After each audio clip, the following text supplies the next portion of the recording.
Bon, eh bien, bonsoir tout le monde. Bienvenue à cette séance d'audience publique des mémoires reçues dans le cadre de la consultation sur le projet de refonte tarifaire de l'Autorité régionale de transport métropolitain, la RTM. Je m'appelle Mallory. Je travaille pour l'Institut du Nouveau Monde. C'est une organisation sans but lucratif, indépendante, qui a pour mission de promouvoir la participation des citoyens à la vie démocratique. Et on réalise cette mission à travers des programmes d'éducation à la citoyenneté, mais aussi en accompagnant des organisations qui souhaitent faire participer les citoyens à des démarches sur différents enjeux d'intérêt public. Donc, c'est dans ce cadre qu'on accompagne la RTM pour la consultation sur la réforme tarifaire. La consultation, je le rappelle, vise à donner aux citoyens et aux organisations la chance de commenter le projet de refonte pour permettre à la RTM de le bonifier. Donc, il y a eu des rencontres d'information qui ont été organisées en septembre dernier, des mémoires qui ont été reçues jusqu'au 5 octobre. Et les auteurs de ces mémoires-là qui le souhaitaient, on les a invités à venir nous présenter leurs recommandations dans le cadre d'une des séances de présentation de mémoire qui se tiennent cette semaine. On en a fait une mardi, c'est la deuxième. Il y en aura une autre demain après-midi. Aussi, dans le cadre de la consultation, les citoyens qui ne souhaitaient pas passer par ce processus formel d'appel de mémoire pouvaient aussi se faire entendre en participant à la consultation en ligne sur Repensons la mobilité.québec. En plus de l'animation des rencontres, d'information et de présentation de mémoire, le rôle de l'INM est donc d'analyser les mémoires reçues et de rédiger un rapport de consultation qui va aussi inclure les points de vue des citoyens qui auront participé au volet en ligne. Notre rapport sera rendu public et nous y engageons, comme dans tous nos projets, à y refléter fidèlement vos contributions et vos points de vue. On a reçu 30 mémoires, dont un appuyé par 17 lettres, et l'ensemble donc seront analysés. Parmi ceux-ci, il y a 19 personnes qui ont souhaité participer à une séance d'audition de présentation de mémoire. Alors, ils vont pouvoir le faire et ils ont commencé mardi, on continue. Ils vont pouvoir présenter leurs idées aux membres du conseil d'administration de la RTM qui compose le comité de consultation et que je vous présente à l'instant. Vous voyez déjà leurs deux visages en ligne. Donc, Madame André Lafortune, elle Bonsoir. est professeure titulaire spécialisée en comptabilité financière et en gouvernance financière à HEC Montréal. Elle est membre du conseil d'administration de la RTM et présidente du comité de vérification et des finances, qui est responsable du projet de refonte tarifaire, et membre du comité de suivi des projets et des technologies et du comité de gouvernance, d'éthique et de ressources humaines. Madame Lafortune détient le titre de Fellow CPA. De 2001 à 2016, elle a été membre du conseil d'administration du mouvement Desjardins. Elle a assumé la présidence du conseil régional des caisses Desjardins de l'Ouest de Montréal et celle du CA de la caisse Desjardins des Versants du Mont-Royal. Elle a reçu l'Ordre du mérite coopératif et mutualiste québécois, décerné par le Conseil québécois de la coopération et de la mutualité. Elle a réalisé divers mandats de consultation et d'enseignement aux Philippines, en Chine, au Mexique, en Colombie et fut membre du comité ministériel d'audit d'Affaires mondiales Canada de 2014 à 2020 et membre du comité ministériel d'audit de Santé Canada de 2011 à 2019. Je vous présente aussi le deuxième membre de ce comité de consultation, M. Jean-Pierre Reveret. Il est Bonjour. professeur retraité du département de stratégie, responsabilité sociale et environnementale de l'École des sciences de la gestion de l'UQAM. Il est membre du conseil d'administration de la RTM et président du comité chargé de la qualité des services aux usagers, ainsi que membre du comité de vérification et des finances, du comité gouvernance, éthique et ressources humaines. Donc, en 92 et 93, il était directeur du département de gestion de l'environnement de l'Université Saint-Gor à Alexandrie. Il a été ensuite vice-directeur de l'Académie internationale de l'environnement à Genève, De 2012 à 2016, il a été co-titulaire de la chaire internationale sur le cycle de vie entre Polytechnique Montréal et le SGICAM.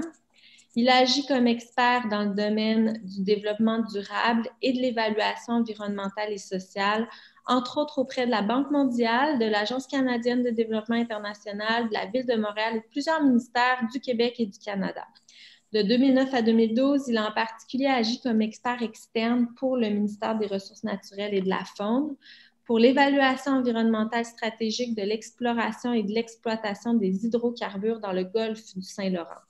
Et à ce titre, il a donc participé à toutes les consultations publiques tenues en région. Alors, le mandat de Mme Lafortune et de M. Reveret est de présider aux audiences publiques et d'accueillir les résultats de la consultation pour ensuite, au sein du comité de vérification et des finances, formuler des recommandations de bonification du projet de refonte tarifaire au conseil d'administration de la RTM. Donc, aujourd'hui, ils sont en mode écoute. Ils vont écouter vos points de vue. Ils vont aussi vous poser des questions de clarification pour bien comprendre ce que vous leur proposez. Donc, Madame Lafortune, Monsieur Reveret, je vous cède la parole pour un mot de bienvenue. Merci, Madame Flon. Bonjour à toutes et à tous. Mon nom est André Lafortune et j'ai le plaisir d'agir à titre de coprésidente du comité de consultation sur le projet de refonte tarifaire. Je suis également membre du conseil d'administration de la RTM et présidente du comité de vérification et des finances qui suit de près les travaux entourant l'élaboration du projet de refonte sur lesquels nous souhaitons entendre vos commentaires en vue de le modifier. Tout au long des travaux de l'équipe de la RTM, les principes suivants ont guidé l'élaboration du projet de refonte. La cohérence du cadre tarifaire à l'échelle métropolitaine.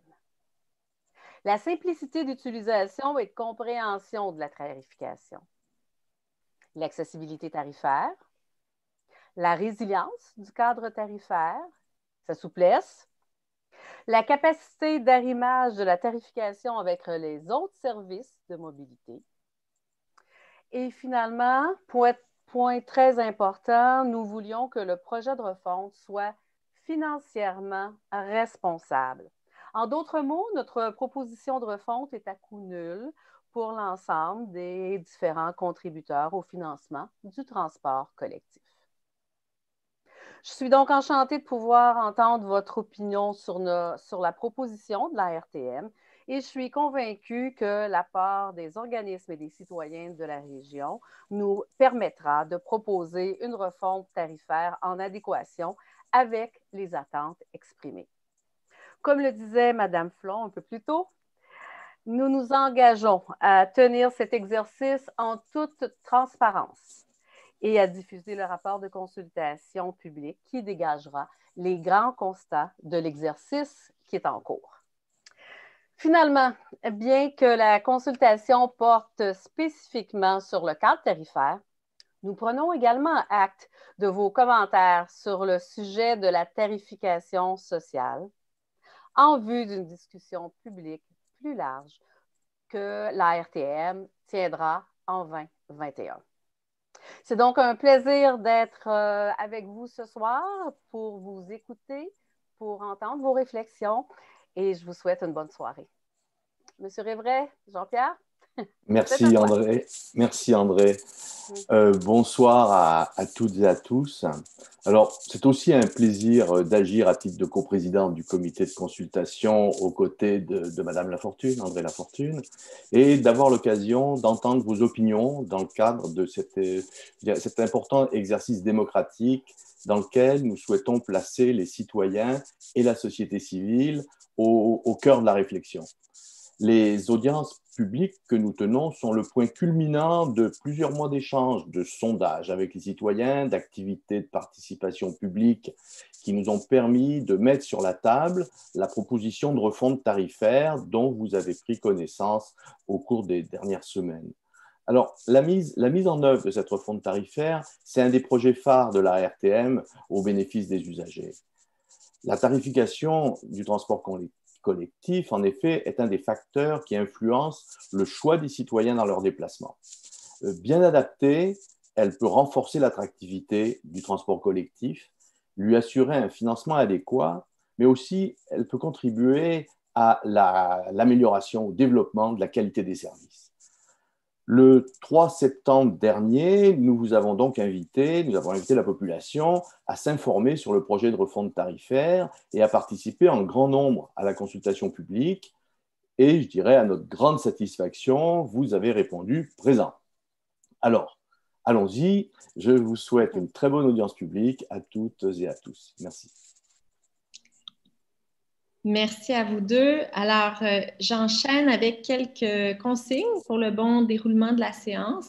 Mon rôle est de modérer les échanges, de garder le temps. Alors, concrètement, je vais inviter les personnes à venir s'exprimer en fonction de l'horaire prévu. Nous avons 5 présentations ce soir. Chaque présentation dure 10 minutes, suivie d'un autre 10 minutes d'échange où vous pourrez répondre aux questions de M. Riveret et Mme Lafortune. On va faire une pause de 15 minutes à mi-chemin. Alors, sachez que cette séance est publique, donc elle est web diffusée sur YouTube et en direct sur le Facebook de la RTM. Elle sera aussi par la suite disponible sur la plateforme Repensons la mobilité.Québec. Donc, allons-y. Alors, nous allons accueillir le premier groupe qui est de l'Association pour le transport collectif de la Rive-Sud. Et nous avons 3 participants, Jean-Michel Laliberté, Axel Fournier et Simon Hamelin-Pratt. Alors, on va les faire rentrer dans notre salle à titre de conférencier.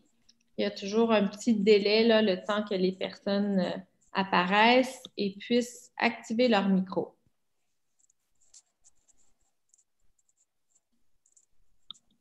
Donc, le micro fonctionne pour ma part. On vous entend très bien. Bonjour. Bonjour. Bonsoir. Oui. Oui. Donc, merci beaucoup en premier lieu pour cette invitation à la consultation. Donc, je me présente, Jean-Michel Laliberté, co-porte-parole de l'Association pour le transport collectif de la Rive-Sud. Je cède la parole à mes collègues pour qu'ils puissent se présenter également. En fait, Jean-Michel commence, puis on OK, excellent. Le temps parce que... OK, excellent. OK, donc Axel Fournier est co-porte-parole également, et Simon Hamelin-Pratt est administrateur et a également collaboré à la rédaction du menu. Donc, dans le fond, d'emblée, dans notre mémoire, je pense qu'il y a un peu de feedback. OK. Est-ce qu'il y a peut-être des micros qui sont allumés inutilement? Je ne sais pas. Parce que j'entends du feedback. Je ne sais pas si... Vous êtes dans la même salle, effectivement. Il faudrait peut-être que Axel Fournier et Simon Hamelin... On n'est pas dans la même salle. On respecte la loi. OK. Bien vu. Bravo. Très bien. Alors, essayons d'y aller comme ça. Jean-Michel, je ne sais pas si c'est peut-être votre micro, là, mais on vous écoute. OK, c'est mieux. Bon, parfait. Donc, oui, d'emblée, la TCRS, vous avez vu la proposition de la RTM. Nous appuyons plusieurs des grandes orientations de la RTM. Premièrement, l'approche par zone qui a été retenue dans cette proposition. Nous croyons que l'approche par zone est plus équitable pour les usagers dans la mesure où une tarification, par exemple, qui aurait été modale, aurait posé des problématiques ou des distorsions en fonction des modes qui sont existants dans certains territoires qui ne sont pas existants dans d'autres territoires. Et ça crée également des distorsions lorsqu'il y a 2 modes compétitifs, par exemple le train versus l'autobus. Ça crée des distorsions au niveau de la vitesse en fonction des moyens financiers de la personne. Donc, à cet effet-là, nous croyons que l'approche par zone est une bonne approche et nous saluons la RTM sur cet aspect-là. Également, nous saluons l'existence de zones qui sont pas nécessairement, qui n'incluent pas nécessairement Montréal. Donc, des zones, par exemple, qui incluent la zone 2 et la zone 3 uniquement, ce qui permet des déplacements interzones sans nécessairement avoir à payer pour Montréal. Donc, la personne qui habite, par exemple, à Boucherville, qui veut se rendre à Varennes, dans le parc industriel, n'aura pas à payer pour une tram 5, par exemple, et payer pour la possibilité de se rendre à Deux-Montagnes. Donc, la personne va payer pour pour, en fait, l'usage qu'elle fait du transport en commun. Donc, à ce niveau-là, nous appuyons également la RTM. Nous appuyons aussi, nous avons pris connaissance en marge de l'annonce au niveau des tarifaires. Nous avons pris connaissance de l'existence des nouveaux titres, soirées limitées, week-ends limités au niveau métropolitain. C'est quelque chose qu'on trouve très encourageant parce qu'effectivement, ça simplifie les déplacements métropolitains dans des plages horaires particulières. Nous encourageons d'ailleurs la RTM à développer d'autres titres similaires de cette nature-là, par exemple les semaines illimitées, ce qui peut être pratique pour les usagers qui ont besoin de faire des déplacements métropolitains pendant, par exemple, une semaine. Parmi les points, par contre, qui ont soulevé un peu quelques interrogations de notre part, en premier lieu, nous avons constaté que dans la zone 1, donc la zone Île de Montréal, le titre qui permet de se déplacer à l'intérieur de l'ensemble de la zone est 90 $, alors que le titre zone 2 exclusivement, donc le titre, par exemple, qui correspond à l'agglomération Longueuil, lui, il est 100 $. À l'époque, au RTL, effectivement, en ce moment, on parle de 100 $ par mois pour une dépense mensuelle, mais elle permet de se rendre sur l'île de Montréal via la ligne 45 et via les lignes qui passent sur le pont Champlain, ce qui ne sera plus le cas lors de l'entrée en fonction du REM. Donc, essentiellement, on maintiendrait un titre à 100 $, mais avec une baisse du service corrélatif à ça. Puis, parallèlement à ça, ça fait en sorte que les déplacements intra-agglomération qui sont avec un service d'autobus exclusivement, uniquement de jour, donc pas de service de nuit, coûteraient plus cher qu'un déplacement à l'intérieur de l'île de Montréal. Ce qui, pour nous, pose un problème d'équité pour les usagers de la rive-sud de Montréal. Ça, c'est le premier point qui, d'emblée, doit soulever certains questionnements de notre part. En deuxième lieu, il y a l'aspect le fait que l'île de Montréal, dans son entièreté, a été retenue comme étant la zone A, donc la zone 1, pour un tarif à 90 $, ce qui correspond à une diminution de tarif substantielle pour les usagers, notamment du train de banlieue et éventuellement du REM dans le West Island. Et ça, à notre point de vue, ça constitue une iniquité par rapport aux usagers de la Rive-Sud de Montréal.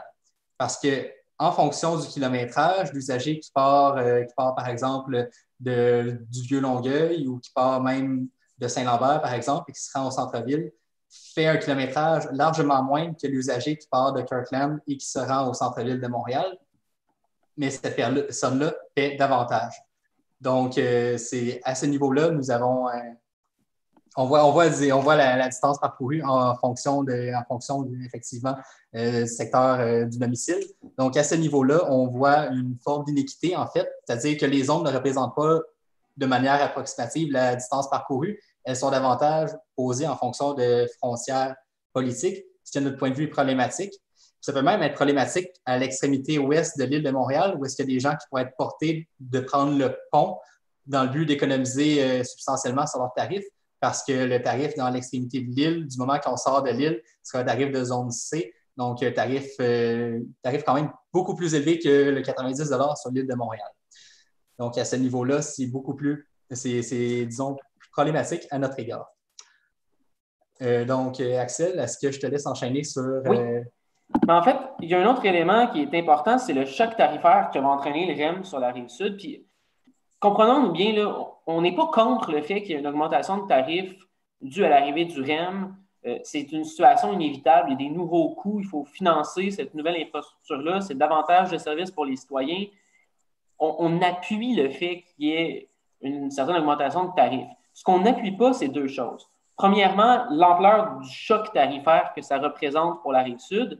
Et le tableau que vous voyez à l'écran, il est significatif. Donc, on parle d'une augmentation qui dépasse là, 50 % dans certains secteurs, notamment dans le secteur de Richelin, puis même 40 % dans le cas des usagers qui prenaient autrefois les autobus du RTL, puis qui là vont devoir prendre le REM à cause de l'entente de non-concurrence de la Caisse de dépôt. C'est une augmentation importante. Et ce qui est d'autant plus choquant, c'est que cette augmentation importante-là intervient dans un contexte où il y a une baisse de tarifs dans l'ouest de l'île de Montréal, ouest de l'île de Montréal, qui en même temps bénéficie lui aussi de la nouvelle infrastructure. Il y a donc un deux poids, deux mesures. D'un côté, il y a des usagers de la Rive-Sud qui vont payer davantage pour un nouveau service. De l'autre côté, les usagers de l'ouest de l'île de Montréal, eux, qui habitent pourtant plus loin, comme a été démontré là, sur la carte tout à l'heure, qui habitent plus loin que les usagers de Brossard, par exemple, vont se ramasser à payer un tarif de simplement 90 $ par mois. Cette situation-là, elle est non seulement aberrante, mais elle a également des conséquences économiques, particulièrement sur les contributions municipales. Pourquoi?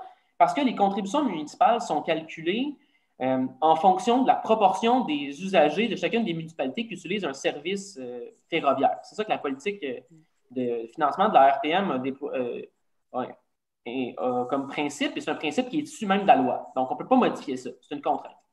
Or, en réduisant les coûts du service dans l'ouest de l'île de Montréal par rapport à ce qui prévalait dans le temps de la zone 3, pour Sainte-Anne-de-Bellevue, par exemple, ou la zone 2 là, pour Pointe-Claire, en réduisant les tarifs, mais on augmente le déficit du réseau express métropolitain, le déficit résiduel qui est financé par les municipalités. Cette augmentation-là n'est pas compensée par l'augmentation de tarifs ailleurs sur l'île de Montréal. Parce que c'est ça qu'on nous disait à la RTM, c'est mais c'est un jeu à somme nulle, on diminue dans l'ouest de l'île, mais on augmente du même montant dans le centre de l'île de Montréal pour l'autobus et le métro. Mais l'autobus, son déficit résiduel, il est supporté à 100% par les contribuables de Montréal. Donc, si on augmente le tarif de l'autobus à Montréal, on diminue la facture de l'île de Montréal. Si on diminue le tarif du REM dans l'ouest de l'île de Montréal, on augmente la facture de l'ensemble des municipalités qui utilisent le REM et donc pas exclusivement de l'île de Montréal. Donc, ce n'est pas un jeu à somme nulle, c'est un jeu qui a des impacts financiers. On croit là, que ça va probablement chiffrer autour de 1 à 2 millions par année en augmentation de contribution pour la Rive-Sud. Donc, c'est une question sur laquelle on veut que la RTM se penche puis que les municipalités se penchent. Puis, si notre calcul est erroné et que c'est pas exact ce que j'affirme, ça va me faire plaisir de me rétracter, mais j'aimerais ça qu'on nous donne des chiffres qui me prouvent le contraire, parce qu'avec la méthode prévue dans la politique de financement puis dans la loi, c'est le résultat là, auquel on arrive. Messieurs, il vous reste 2 minutes. Je fais juste vous annoncer. Je vais enchaîner en laissant Simon Hamelin-Pratt parler un peu des solutions qu'on voit pour atténuer le choc tarifaire. Simon? Oui, merci Axel. Donc, rapidement, on a bien sûr pour idée de scinder la zone A. Nous l'avons appelée la zone 1, la zone A, pour des raisons historiques, pas mélanger des chiffres et des lettres. Nous pensons scinder la zone A et de transférer l'ouest de l'île de Montréal en zone B, qui est la zone 2 dans la nomenclature proposée. Par ailleurs, nous proposons une solution de rabais commerciaux qui n'existe pas vraiment encore dans la région métropolitaine. J'entends par là des rabais commerciaux, ce sont des rabais offerts à des clients de façon incitative pour générer plus de revenus et plus de fidélisation de la clientèle et non des rabais pour des raisons sociales aux aînés, aux enfants ou aux étudiants. Donc, pour la première fois dans la région métropolitaine, nous proposons des rabais destinés aux couples et aux personnes âgées, aux couples et aux familles. Et le but, je vais partager mon écran, je sais qu'il ne me reste pas beaucoup de temps. Voilà. Donc, voici un extrait de la grille tarifaire des chemins de fer fédéraux suisses. Donc, le but, c'est d'offrir des rabais pour les partenaires. Donc, un même ménage qui s'abonnerait avec ou sans enfants au transport collectif et convertirait ses trajets et ses habitudes de déplacement vers le transport collectif constitue un avantage certain pour la région et un avantage financier évident pour la RTM qui se garantit une fidélité de ses usagers. Et en conséquence, la CFF en Suisse offre un rabais de 30% pour les couples et des rabais qui commencent à 82% pour des titres pour les familles. Donc, par exemple, si un des 2 adultes de la famille a un abonnement annuel aux chemins de fer fédéraux et qu'un enfant s'y ajoute, l'enfant peut bénéficier d'un rabais de 82% par rapport au titre ordinaire. Et le tout, je le rappelle, c'est dans une optique commerciale de développement de services et non de subventionnement social qui serait à perte pour les économies de la RTM. Enfin, notre dernière suggestion, recommandation est d'inclure, par rapport à ce que nous en avons d'autres, mais nous n'avons pas eu le temps de tous les survoler. Nous suggérons l'inclusion de la station Longueuil, Université de Sherbrooke, dans la zone A, pour 3 raisons essentiellement. Tout d'abord, je pense que je n'ai pas le temps de passer à travers les 3 raisons, je dirais l'essentiel. D'un point de vue opérationnel, il est très coûteux de desservir les citoyens qui se dirigent vers la station Longueuil, Université de Sherbrooke, parce qu'il y en a beaucoup qui embarquent dans l'autobus pour faire quelques kilomètres.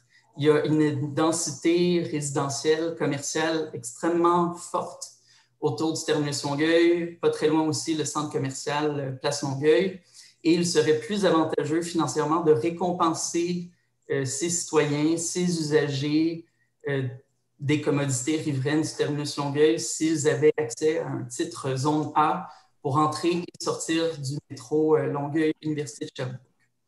Voilà.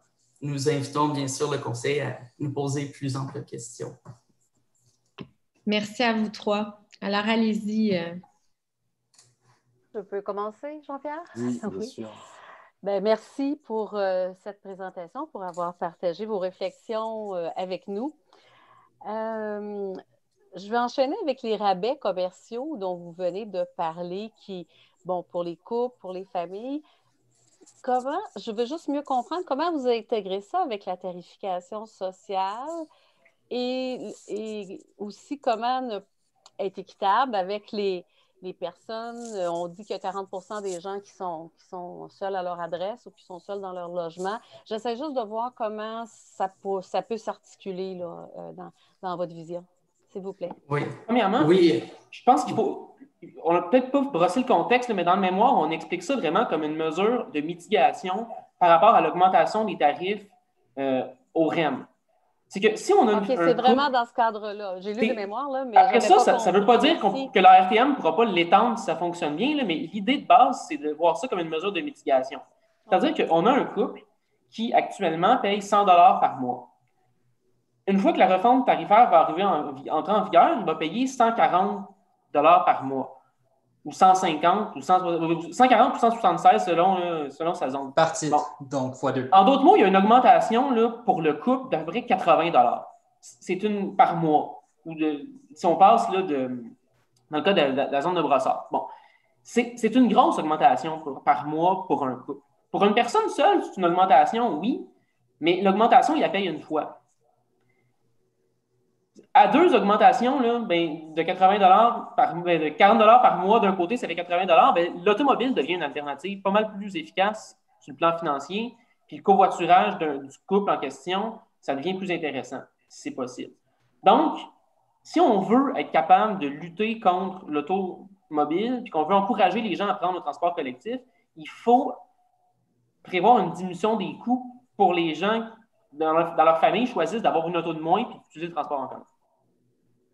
Ben merci, ça me permet de mieux comprendre. Il y a un petit bout que j'avais moins saisi. Là, donc, c'est dans l'enchaînement qu'on l'a mal présenté. Mais... Non, c'était bien présenté. C'était juste, j'avais moins saisi le volet atténuation avec le REM. Merci. Oui.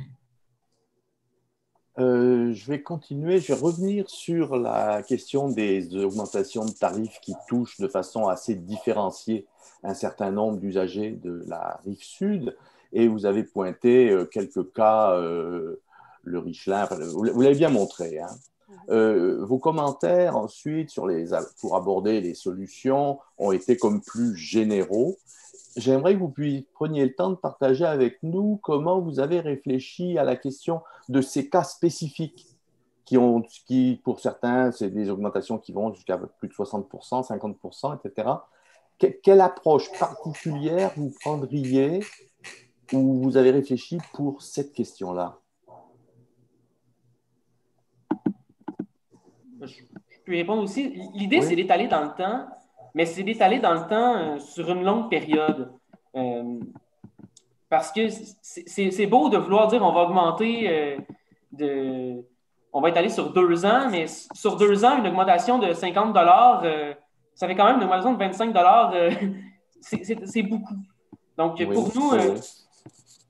ça prend une mitigation sur plusieurs années et non pas uniquement sur un court nombre de temps. Donc, nous, ce qu'on dit, c'est ça devrait être pas plus que 5 d'augmentation 2 fois par année. D'accord. Donc, ça fait 10 par année, mais ça évite un choc qui est trop gros d'un seul coup. Non, non, c'est très concret. Là, c'est ce genre de réflexion que je voulais voir comment vous abordiez la question. Donc, en fait, vous évoquez un nombre d'années. En fait, vous dites que ça devrait s'échelonner sur un plus grand nombre d'années qu'on peut recalculer avec ce que vous venez de dire là, hein, en termes de pourcentage par année. Mais c'est de ça dont on parle, en fait. Mais non seulement en nombre d'années, mais 2 fois dans l'année pour diminuer pour adoucir le l'impact de la choc. hausse. Pour adoucir le choc, en fait, c'est ça. Parfois, à la blague, Jean-Michel dit on devrait augmenter la taxe sur l'essence de 3 sous puis étaler la hausse sur 2 jours pour ressembler au prix du marché. Là. Mais c'est un peu le même principe que pour le transport collectif. C'est d'étaler la hausse sur plusieurs jours. Oui, sur plusieurs années dans ce cas-là. C'est très clair. Merci, c'est parfait. Puis rappelons les rabais commerciaux dont tu as parlé, Simon, ça s'intègre aussi parmi les autres solutions. Ah oui, vous les aviez nommés vis-à-vis du REM, mais là, vous leur donnez aussi cette valeur plus universelle, on va dire. Oui, à travers la région, on pourrait penser que de nombreux ménages pourraient considérer financièrement avantageux le fait de couper une automobile et de convertir le ménage au transport collectif. Après tout, les enquêtes origine-destination sont toujours faites avec l'unité familiale, le ménage comme unité d'observation, parce que la structure du ménage dirige beaucoup le mode dominant qui sera utilisé à travers tous les déplacements de la journée. Donc, on pense à long terme un avantage aussi métropolitain à grande échelle. Oui, merci. J'ajouterais aussi, on avait proposé d'amener l'ouest de l'île, notamment, en fait, potentiellement aussi de l'est, c'est à voir, mais l'ouest, assurément, en zone B, c'est pour une question d'équité. Donc, il y a une question de choc, mais aussi une question d'acceptabilité sociale. Puis, si on ramène les zones en fonction de kilométrage et non pas en fonction de limitations géographiques, c'est beaucoup plus facile pour les usagers d'accepter ça parce que c'est plus équitable à l'échelle métropolitaine. Oui, juste me permettre un petit commentaire. C'est avec le titre Bus partout, si on augmente les tarifs, il y a une zone 2 ou B sur l'île de Montréal, dans l'ouest de l'île. Les gens qui prennent l'autobus et qui vont traverser cette zone-là vont pouvoir utiliser le titre Bus partout, un tarif raisonnable. Donc, ce ne sera pas nécessaire. Ça va être le tarif qui va être payé plus cher, va être uniquement le tarif je traverse 2 zones en utilisant le REM ou le métro. Là. Donc, l'idée, ce n'est pas d'imposer des tarifs démesurément élevés dans l'ouest de l'île non plus. C'est juste de rééquilibrer les choses. Il nous reste 3-4 minutes. Là. Vous pouvez poser d'autres questions. J'en ai peut-être une autre qui est... il y a des intervenants mardi qui nous ont parlé de tarification différente selon le confort. Est-ce que c'est un peu ça que vous évoquez ou c'est différent? Non, vraiment pas. En fait, la tarification différenciée selon le confort, ça revient à une tarification modale, puis ça pose des problèmes d'équité sociale substantiels lorsque, en fait, on différencie le mode que va prendre une personne en fonction des moyens économiques qu'elle a à sa disposition. Donc, pour nous, c'est discriminatoire en fonction de l'origine sociale de la personne, d'une part. Puis d'autre part, c'est aussi problématique en termes d'équité territoriale parce que les modes ne sont pas, c'est pas tous les modes qui sont disponibles partout sur le territoire en raison de choix historiques et politiques antérieurs, toutes sortes de raisons. Puis aussi, ultimement, un réseau, c'est une intégration de modes. Donc, avoir une approche modale, ultimement, ça décourage les gens à utiliser certains modes, ça décourage une intégration complète des réseaux. Puis ça encourage même les gens parfois à prendre leur automobile pour se déplacer plus près d'un mode plutôt que d'utiliser la ligne locale d'autobus, ce qui fait en sorte qu'il y a moins d'achalandage dans la ligne locale et que la personne qui n'a pas d'automobile, elle bénéficie d'un service moindre à cause qu'il y a des gens qui prennent leur auto. Donc, c'est une situation qui, pour nous, est inéquitable à bien des égards. Merci. Je vais me permettre de compléter parce que oui, c'est vrai qu'il y a 2 endroits où on a parlé de différenciation modale, mais c'est pour des raisons complètement différentes. Le titre Bus partout, c'est promu par la RTM. Puis l'idée, c'est de permettre à une personne qui fait juste changer d'une zone de bus, d'une zone en autobus, qu'elle ne soit pas impactée du simple fait qu'elle prend le même autobus puis l'autobus traverse une petite ligne. C'est pour ça que dans l'ouest de l'île, s'il y a le titre bus partout, puis que les gens font simplement traverser la ligne de démarcation de la zone en autobus, l'augmentation tarifaire, ça peut passer de l'équivalent de 144 par mois à 190. Ça serait plus graduel parce qu'il y aurait le titre bus partout. Donc, c'est ça l'idée.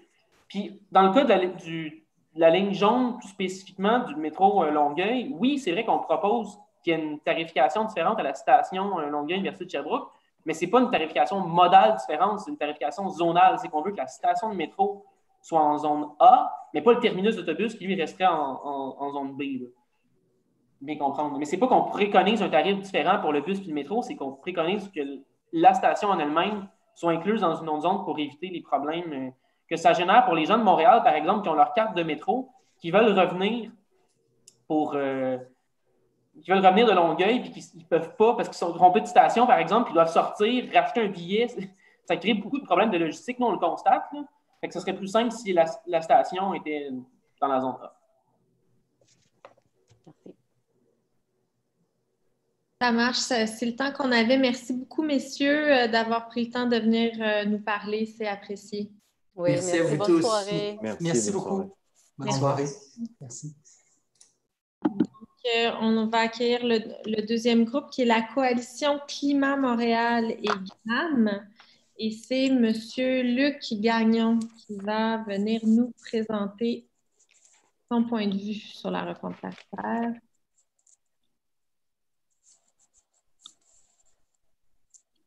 Alors, on le voit qui va pouvoir activer son micro, sa caméra. Très bien. Bonjour, M. Gagnon. Bonjour. Est-ce que mon son est correct? Très bien, on vous entend très bien. Bon, bien, merci de m'accueillir. Je voudrais saluer les commissaires, notamment M. Revéret, qui a déjà été un de mes professeurs. Ce soir, je sais que je n'ai pas beaucoup de temps, là, mais j'ai travaillé beaucoup sur les questions disons, de choix modal et disons, moi, je fais la promotion du bon mode au bon endroit et c'est pas toujours ça qu'on fait au Québec et à Montréal. Mais ce n'est pas de ça que je vais parler ce soir, c'est vraiment, je vais essayer de parler strictement de tarification. Je vais afficher ma présentation, juste une seconde. C'est bon ce que vous voyez? Oui. OK.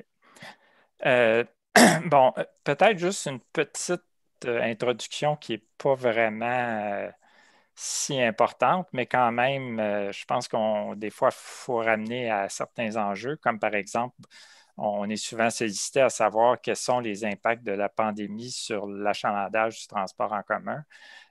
Disons que pour moi, là, voici ce que j'ai fait. J'ai présumé qu'il y avait quand même une réduction de l'achalandage du transport collectif sur un horizon de 2-3 ans, mais pas à plus long terme, et qu'il va quand même y avoir une portion du télétravail actuel qui va rester, mais à une moindre échelle. Mais vous allez voir, je pense que c'est un élément important parce que si quelqu'un fait du télétravail 2 jours par semaine, bien, le concept de passe mensuelle devient inapplicable pour ces clients-là. Autre élément de contexte, il ne faut pas oublier que le changement climatique, c'est pour ça, évidemment, je suis représentant de la Coalition Climat, je travaille beaucoup pour eux. C'est une menace beaucoup plus grande que le virus. La pandémie, on parle de 1,1 million de décès. Ce n'est pas que je veux minimiser, c'est vraiment un drame et un gros problème. Mais la mauvaise qualité de l'air due aux combustibles fossiles cause 6 ou 7 millions de décès par année. Ça, c'est juste la qualité de l'air, ça ne tient pas compte du changement climatique. Puis si vous regardez les bilans de l'OMS au niveau de tout ce qui se passe depuis 5 ans, il y a eu une augmentation importante de la fréquence des ouragans, des sécheresses, des inondations. Tout ça, évidemment, ça fait en sorte qu'on ne peut plus parler que, disons, que le changement climatique, ce n'est pas une priorité. Excusez, je vais aller à la suivante. Donc, contexte a fondamentalement changé depuis 30 ans, priorité au changement climatique. Et vous allez voir, l'essentiel de mes propositions vise à adapter à ces changements-là. C'est important de réduire les distances parcourues si on veut réduire les émissions, mais ce qui est lié à ça, évidemment, c'est qu'il faut surtout ne pas encourager l'étalement urbain, mais même mieux que ça, il faudra essayer de le ralentir. L'autre élément, c'est congestion dans plusieurs services, comme la ligne orange du métro et les autobus dans l'est de Montréal. C'est sûr que là, ça peut peut-être être reporté d'un an ou deux à cause de la pandémie, mais la ligne orange du métro va redevenir congestionnée, ça ne sera pas long. L'autre élément, c'est, j'ai fait beaucoup de travaux sur les subventions à l'auto qui sont l'équivalent de peut-être 4 ou 5 000 $ par année par automobile. Et ça augmente, donc c'est doublement important d'arrêter de fournir des stationnements gratuits aux automobilistes, ce que la RTM fait dans certains cas. Et pour le monde du travail, ce qui change beaucoup, à mon avis, les besoins tarifaires, c'est qu'est-ce qui se passe. Si vous regardez les jeunes, il y a beaucoup d'emplois précaires dans les emplois à temps partiel, il y a le télétravail, que de tout structurer la tarification sur un concept de tarif mensuel basé sur 5 allers-retours par semaine au travail. C'est un concept qui est maintenant désuet. On ne devrait pas tout structurer autour de ça parce que, en fait, plus ça va aller, moins en moins de monde vont se voir intéressés par ça. Puis ce qu'il faut voir aussi, c'est que tant qu'on reste avec un système comme ça, bien, ça veut dire qu'on n'incite pas nécessairement les gens avec des tarifs avantageux. Les gens qui voudraient aller travailler 3 jours semaine, par exemple, bien, peut-être que ce n'est pas intéressant pour eux autres. L'autre élément qui a changé tout, à mon avis, c'est le REM, parce que les factures qui vont être déposées à la RTM sont en fonction de la distance parcourue. Ce qui veut donc dire qu'il va falloir connaître pour les gens qui prennent le REM la distance parcourue et ce qui implique de connaître l'endroit où l'usager embarque son C, mais où il débarque. Il faut aussi trouver une façon de régler ce problème-là. Donc, nos propositions par rapport à ces nouvelles priorités-là, c'est qu'on propose des zones beaucoup plus petites et plus nombreuses. Et tarification selon le nombre de zones. La raison qu'on va avoir des petites zones, c'est parce qu'on veut encourager de nombreux petits déplacements. Et actuellement, si on regarde l'achalandage, si quelqu'un reste à Laval puis veut aller à Annecy, on veut le tarifer comme s'il allait au centre-ville congestionné. Qu'est-ce qui se passe? Bien, ça, c'est beaucoup trop cher. Ça fait que tous ceux qui veulent faire des courts trajets, actuellement, la tarification actuelle, puis ce que vous proposez, fait en sorte qu'il n'y a pas d'intérêt pour ceux qui font des petits trajets à prendre le transport en commun. Ils vont continuer à prendre leur automobile. Fait que toute la question il faut arrêter de présumer que le système est comme conçu pour fournir des gens qui vont aller au centre-ville. Et ce que je propose, c'est, si vous connaissez un peu, regardez le cas de Londres, si quelqu'un veut faire un trajet court, il peut taper sa carte opus à la sortie pour confirmer qu'il fait une faible distance et son tarif est beaucoup moindre que celui qui va faire la longue distance. Par rapport à la congestion, on propose des tarifs hors pointe fortement réduits. Si vous avez des tarifs hors pointe fortement réduits, ça veut dire que c'est beaucoup, beaucoup moins compliqué comme tarif social parce que tout ce qui est, disons, touristes, gens âgés, tout ça, il y a beaucoup de monde qui peuvent choisir de se déplacer hors pointe sans affecter la congestion en pointe. Ça ne veut pas dire qu'il n'y a pas de tarif social nécessaire, mais ce serait seulement pour les travailleurs à faible revenu qui n'ont pas le choix de se déplacer en pointe. L'autre élément, évidemment, c'est arrêter les stationnements gratuits. Actuellement, il y a beaucoup de monde que c'est sûr que ce ne sera peut-être pas le cas dans le nouveau système, mais actuellement, il y a des gens où c'est moins cher d'aller stationner gratuitement à une station de train ou de métro que de prendre l'autobus pour aller à la même station. Ça fait que c'est bien sûr que les gens vont aller prendre leur automobile pour aller à une gare de train. L'autre élément qui est central, à mon avis, c'est toute la question de la facture annuelle de la CDPQ Infra pour le REM. Dans d'autres documents, je parlais souvent comme de 2028 ou 2030. Là, je n'ai pas mis l'année, j'ai transféré ça tout simplement pour 180 000 usagers. On prévoyait ça peut-être 2028 avant, peut-être c'est 2030, mais peu importe. C'est plus une question là, de savoir l'effet de la pandémie.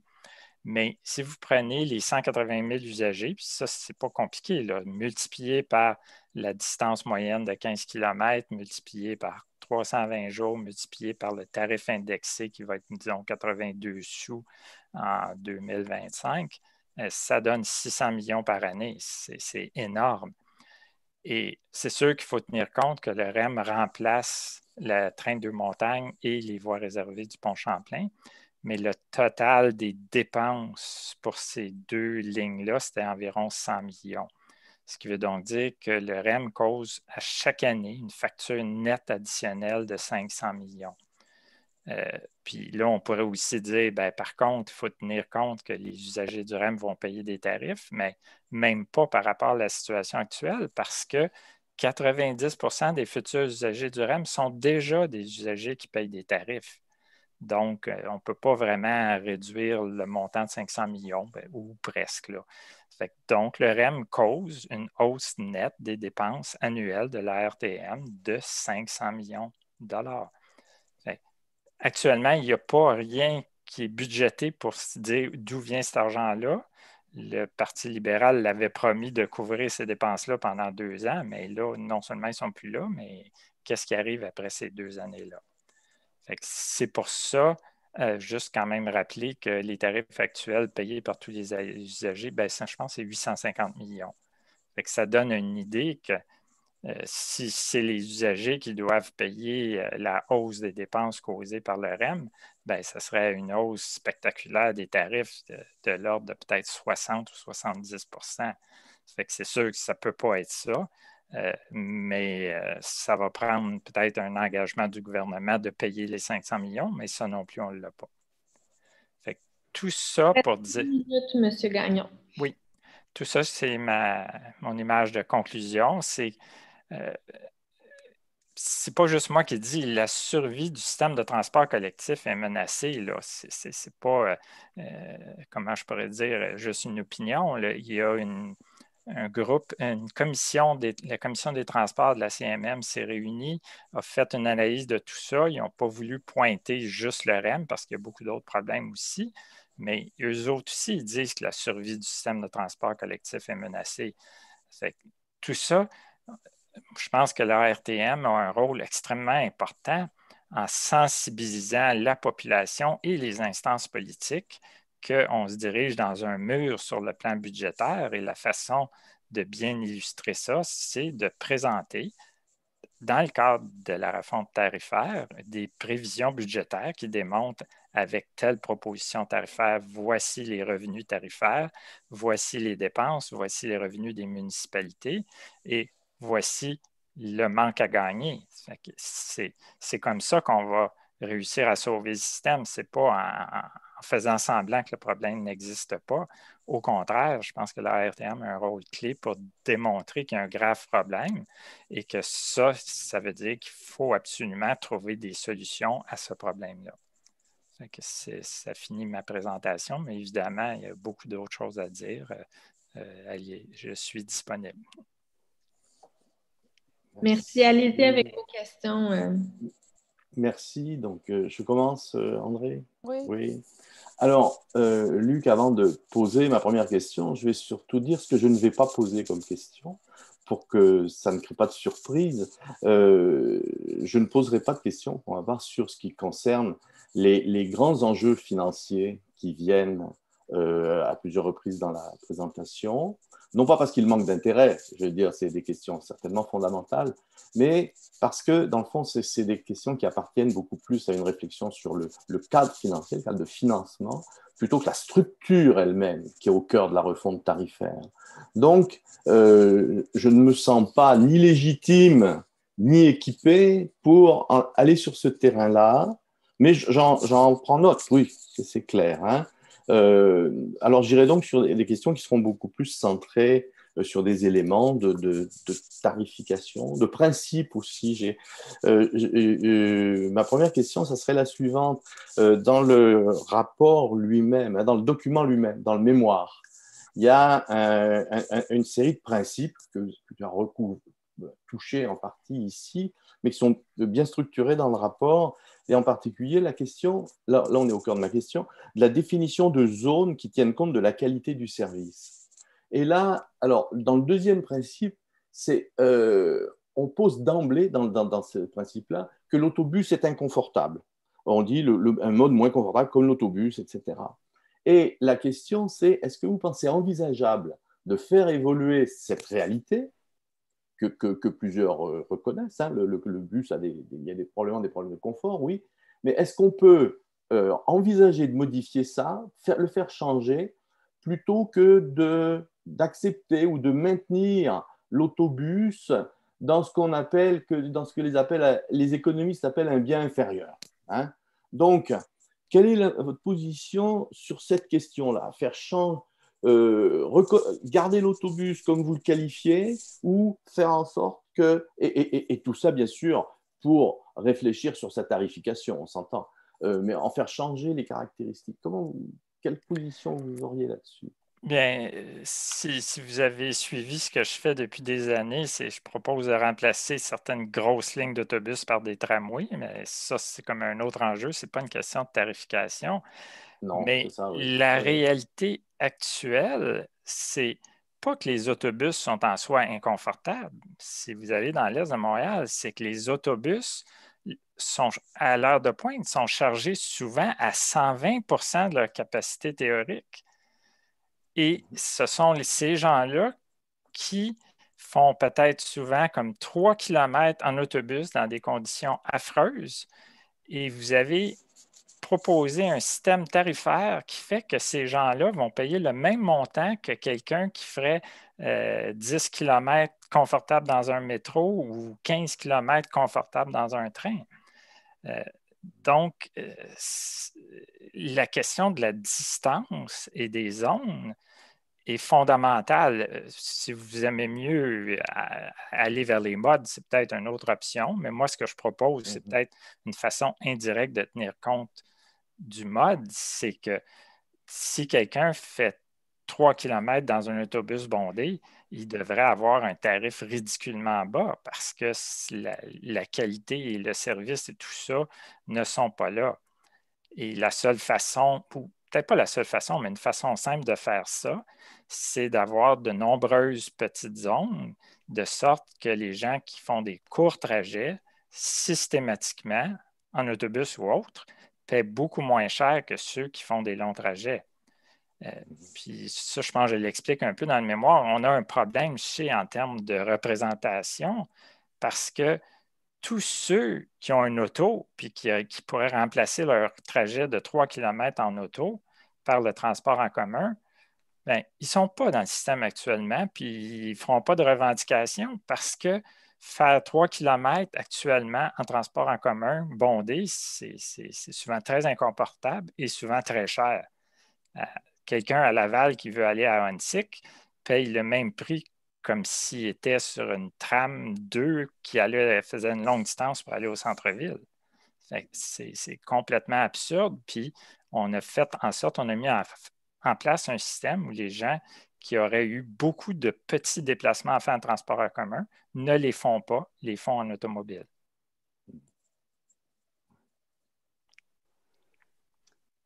Merci. Ben, bonjour, M. Gagnon. La RTM, depuis qu'elle a été créée, a eu différents messages à travers les consultations qui ont été faites ou les rencontres où on se demandait beaucoup de simplifier la grille tarifaire. Comment vous amenez cette simplification-là? Parce que là, je lisais dans le rapport que la RTM, bon, plusieurs zones, comme vous dites, de petites zones avec des tarifs légèrement différents, tenir compte du mode de confort, mais aussi du hors-pointe. ça amène quand même un bon nombre de tarifs, si je peux dire. Donc, comment la RTM pourrait concilier ce volet-là avec les attentes de simplicité ou en tout cas de réduction de titres qui ont été mentionnés par quelques-uns? Ben, je comprends très bien cette problématique parce que j'ai été militant de Transport 2000 pendant 30 ans, puis j'étais président pendant 2 ans.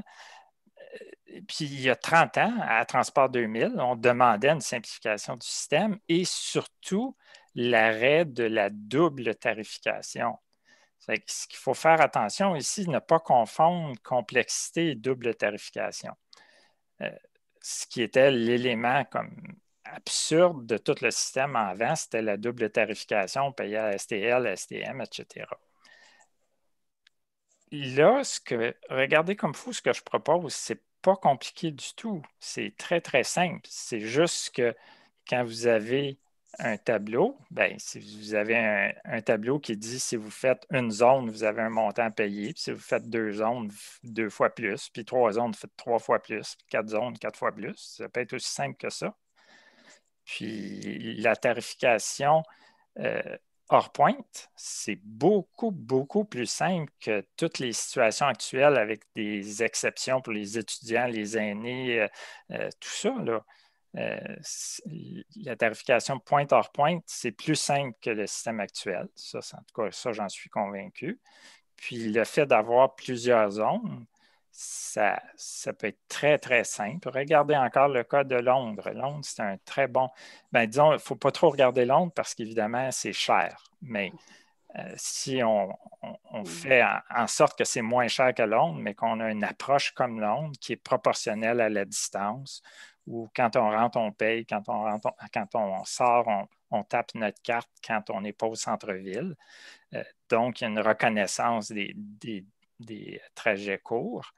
Mais il y a aussi, là, je ne voulais pas rentrer dans tous les détails, si on veut avoir l'équivalent d'une passe mensuelle comme à Londres, ils l'ont parce que eux autres, c'est à chaque semaine. Ils ne veulent pas que quelqu'un aurait, si pour une raison quelconque, une semaine a beaucoup de déplacements, bien, il y a un maximum. Même s'ils tapent, ils remplissent leur carte. Disons, à Londres, vous remplissez votre carte Opus, disons, de 50 $. Puis là, quand vous tapez, bien, il y a toujours une facture. Mais si dans la semaine, vous avez dépensé, là, je ne me souviens plus des montants exacts, là, je ne citerai pas, ça arrête. Comme ça, vous protégez les gens qui, pour une raison quelconque, une semaine, ont beaucoup de déplacements à faire. Il y a moyen d'avoir un système extrêmement simple et surtout comme clair, parce que si on veut inciter les gens à faire beaucoup de petits trajets, dans le fond, c'est tout ça. Moi, la stratégie, c'est de dire on veut augmenter beaucoup l'achalandage sans avoir à construire des nouvelles infrastructures. Comment faire ça? C'est avoir une structure tarifaire qui incite les gens à faire de nombreux petits trajets, si possible dans les heures creuses. Si la tarification atteint ces 2 objectifs-là, tout le monde va être gagnant parce que même à l'heure de pointe, il va y avoir moins de congestion. Puis en bout de ligne, c'est un peu comme si on va avoir construit des infrastructures sans avoir à payer rien pour de nouvelles infrastructures. Merci pour les éclaircissements, M. Gagnon. Merci beaucoup, M. Gagnon. Je vous remercie d'avoir pris le temps d'être venu présenter ça. vous pouvez rester là pour suivre comme spectateur la suite. Alors, merci.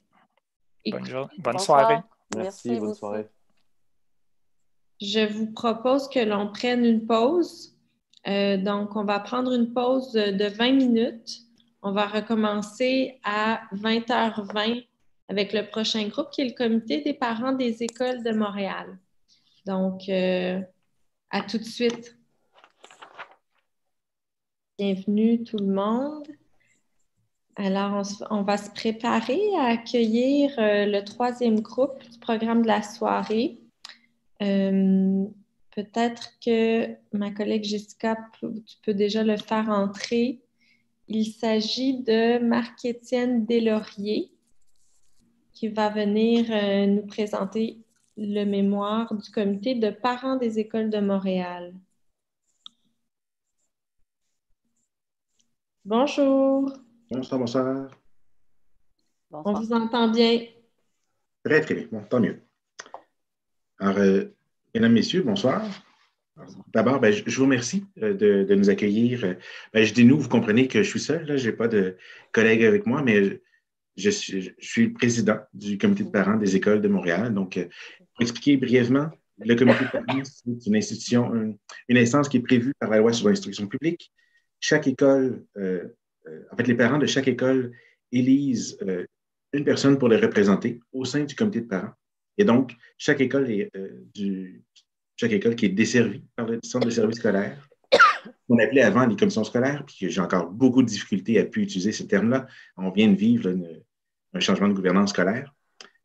Donc, tous les parents qui sont membres du comité de parents représentent une école. Eh bien, dans notre cas, c'est des écoles qui se trouvent sur le territoire de l'ancienne CSDM, donc ce qui est pas mal le centre là, de l'île de Montréal. Ça va du Vieux-Port, donc dans le sud complètement, jusqu'au nord, dans le quartier antique. On vient vous parler de la gratuité. On demanderait à l'autorité régionale des transports métropolitains d'établir la gratuité du transport dans le cadre des déplacements d'élèves pour des sorties scolaires.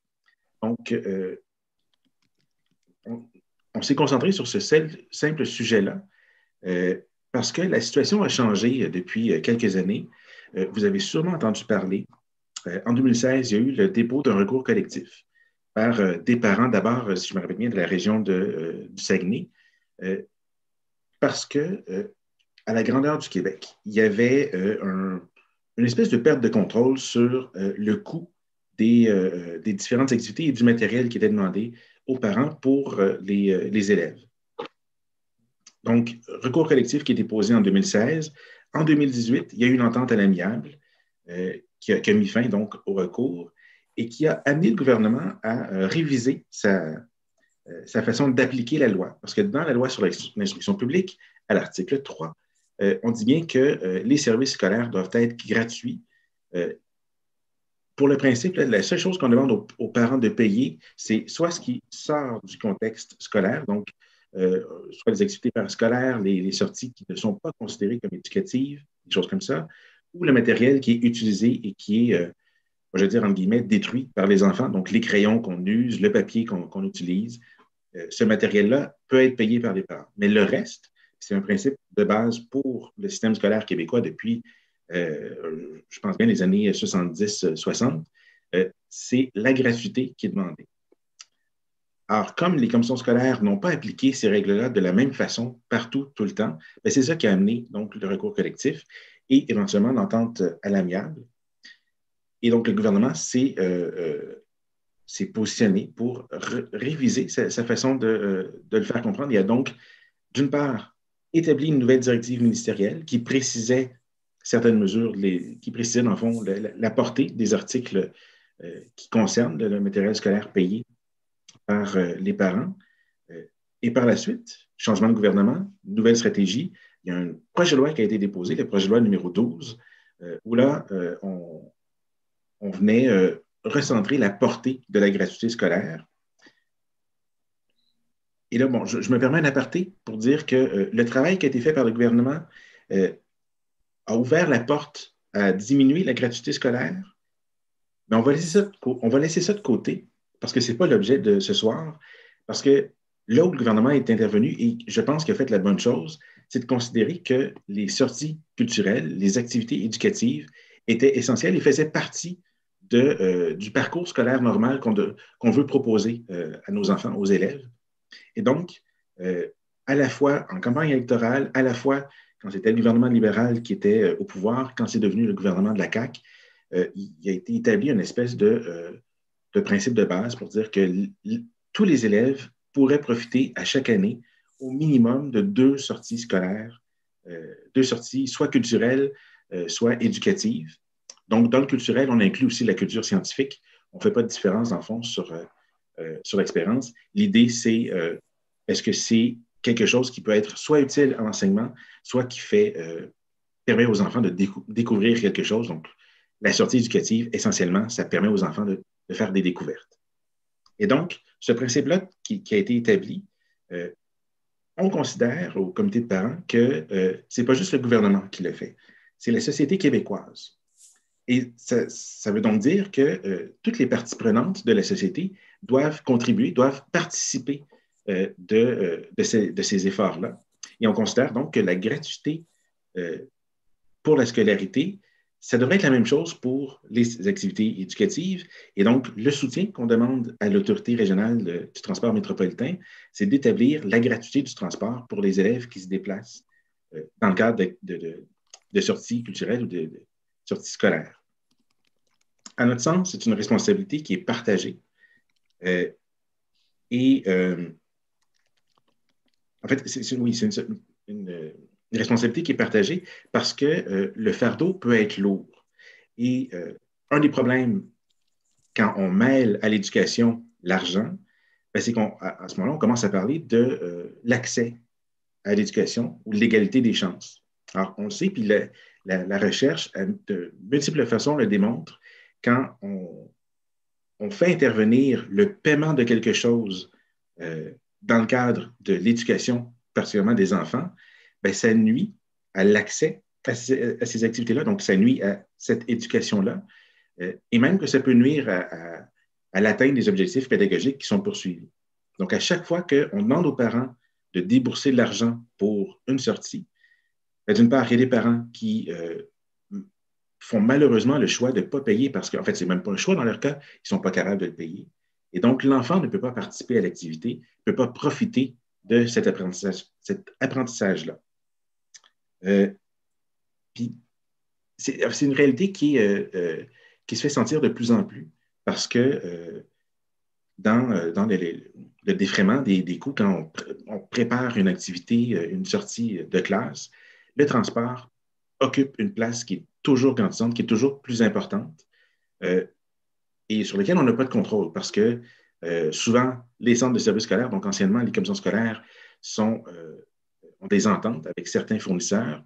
Donc, les coûts sont à peu près établis. C'est difficile de pouvoir négocier des meilleurs prix. Et en plus, il y a beaucoup de fournisseurs privés qui vont ajouter ce que je vais me permettre d'appeler une espèce de prime à certains obstacles. Donc, quand une classe fait une sortie, doit traverser un pont, passer de Laval à Montréal, passer de Saint-Eustache à Laval à Montréal, bien, c'est des coûts qui s'ajoutent tout simplement parce que physiquement, on a traversé un pont et que ça complexifie le transport, alors que dans les faits, je vais me permettre une grossière opinion personnelle, c'est une façon pour les fournisseurs privés de rajouter à leur profit en augmentant les coûts.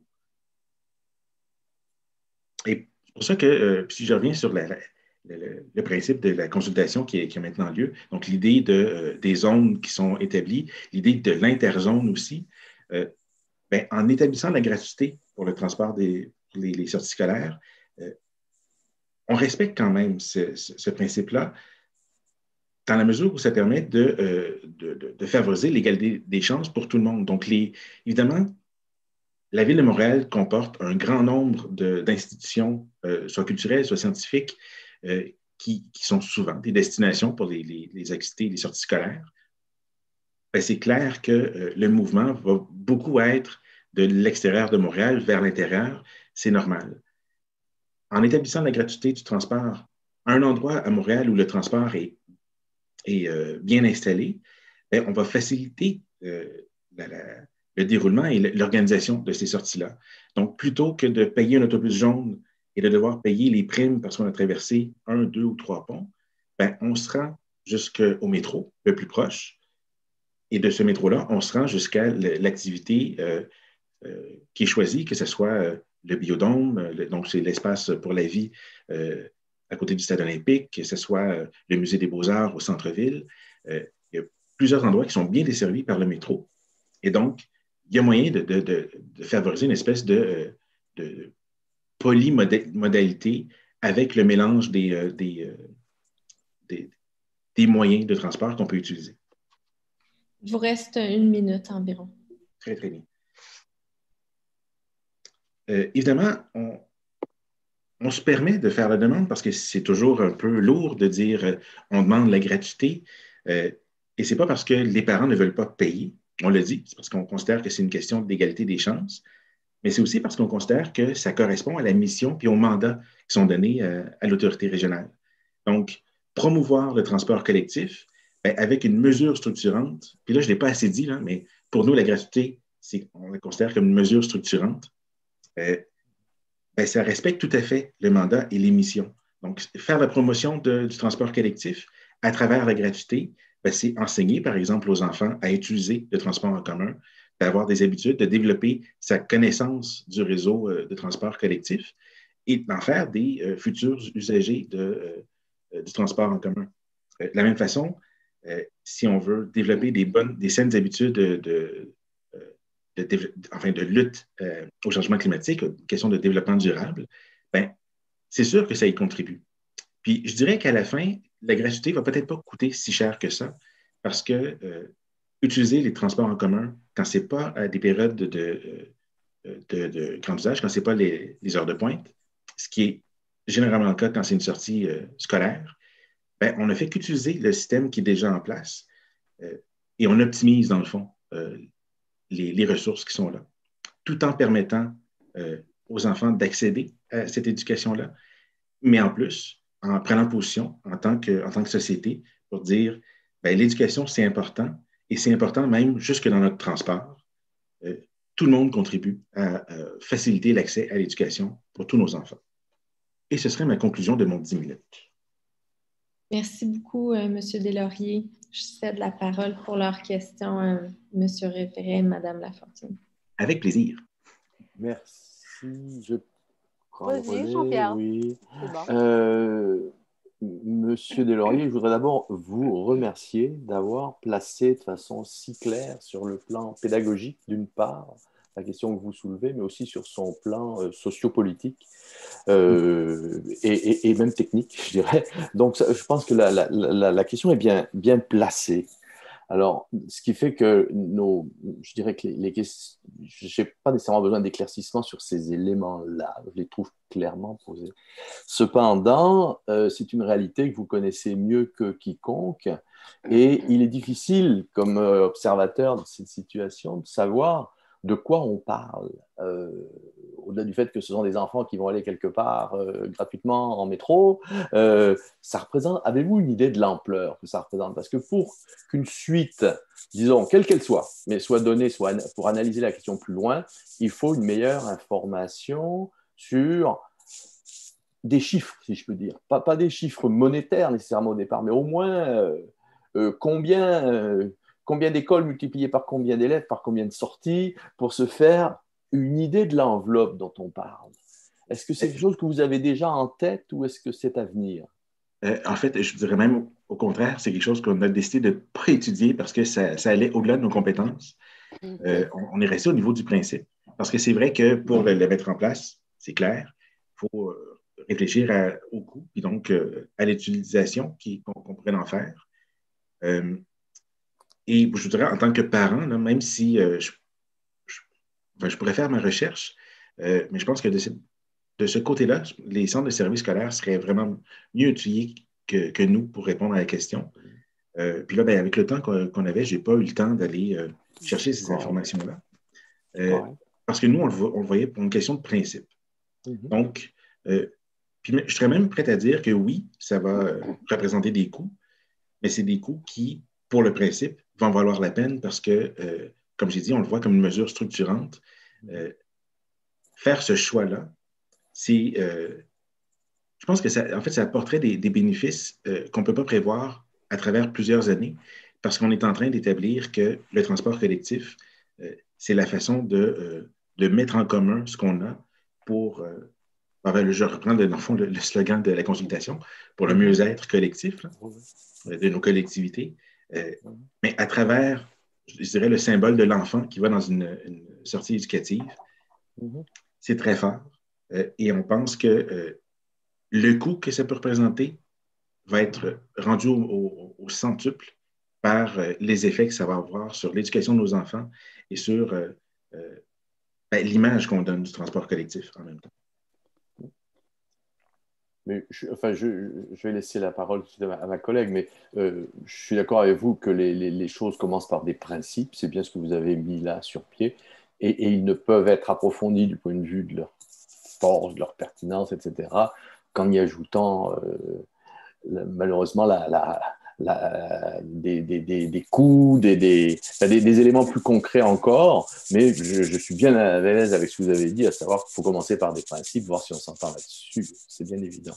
Mais je vous remercie de votre réponse. Hein. Bien sûr, puis je dirais qu'on a une belle occasion aussi, hein, quand on réfléchit à la tarification dans la région, de penser à la gratuité en même temps. Je sais qu'on n'est pas le seul groupe à avoir demandé ça non plus. Non, mais vous le demandez sur quelque chose de très ciblé. Oui, on ne parle pas de... Mais c'est clair. Je vous remercie. Bien sûr. Oui, M. Deslauriers, ben merci. C'était effectivement une présentation très claire, très pédagogique. Et moi, je suis, vous êtes au niveau des principes, et je suis un peu comme mon collègue qui, lui, s'interrogeait sur les coûts. Moi, je me disais, avez-vous envisagé comment concrètement ça peut se mettre la mise en place de ça?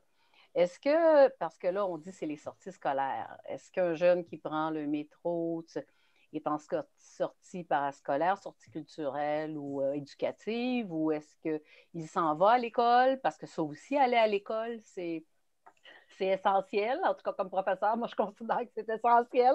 Donc,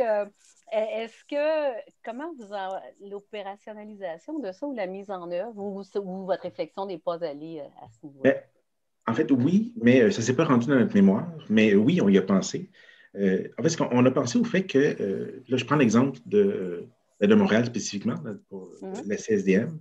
À la CSDM, il n'y a pas de transport scolaire qui est offert aux élèves du secondaire parce qu'on a le réseau collectif qui est déjà, qui dessert très bien le territoire. Et donc, le principe, c'est que la commission scolaire, en fait, le centre de service scolaire, donne un montant là, que je ne connais pas, mais remet à chaque année un montant à la Société de transport de Montréal qui permet de créer un tarif étudiant, donc qui est pour l'utilisation du transport quotidien.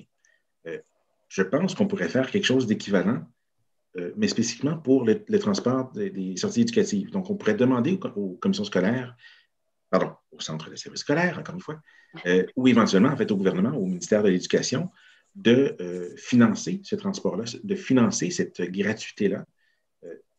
Mais je pense qu'en même temps, il faut que on peut demander, on peut se permettre de demander aux sociétés de transport d'y penser puis d'y contribuer, de demander aux villes, aux municipalités de participer aussi. L'idée, comme je l'ai dit, c'est que si c'est la responsabilité de tout le monde et que tout le monde partage les coûts, ben c'est encore la meilleure façon de le faire exister. Et puis, si on veut juste penser d'un point de vue de symbole, de symbolique, de parler de cette gratuité-là, c'est peut-être le premier pas vers autre chose qui mettra encore plus en valeur le transport collectif et en même temps ben, la responsabilité sociale vis-à-vis de l'éducation. Alors, c'est une façon qu'on a réfléchi, mais c'est une simple idée. On ne l'a pas validé, on n'a pas demandé aux gens du ministère s'ils seraient prêts à le faire. Là. Mais considérant que ça se fait pour le transport scolaire quotidien, il y a certainement une façon d'avoir l'équivalent là, pour ce qu'on demande. Mais merci, M. Deslauriers. Très clair. Bon, très bien. On a le temps pour une dernière question si l'un de vous en a une autre. Non? La fois non, je pense que c'est La là. présentation est tellement claire. Non, non. Oui, c'est ça. Oui. Tellement bien fait ça. Ah oui, Ben c'est oui, vrai. c'est bon. Absolument. Alors, je vous remercie encore, M. Deslauriers, d'avoir pris le temps de préparer ça et de venir nous le présenter. C'est très apprécié. Bien sûr. Puis je vais le dire une dernière fois, mesure structurante, juste pour que je me sente pas mal de ne pas l'avoir dit plus souvent. Mesure structurante. C'est bon. Voilà. Merci beaucoup. Bonne soirée à vous. Bonsoir. Donc, nous accueillons le 4e groupe de la soirée, qui est le Conseil jeunesse de Montréal, qui est représenté par Alice Niquet.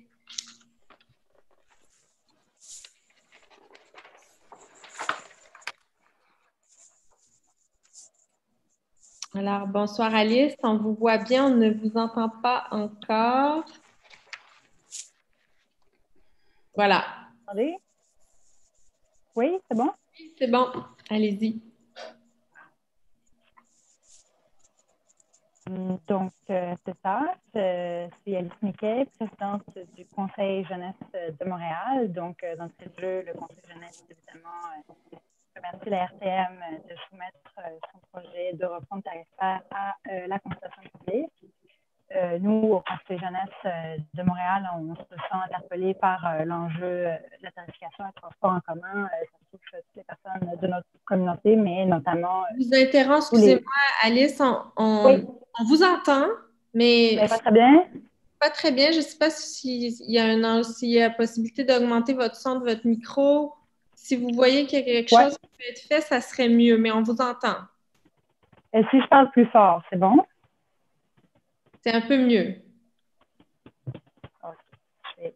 Et comme ça?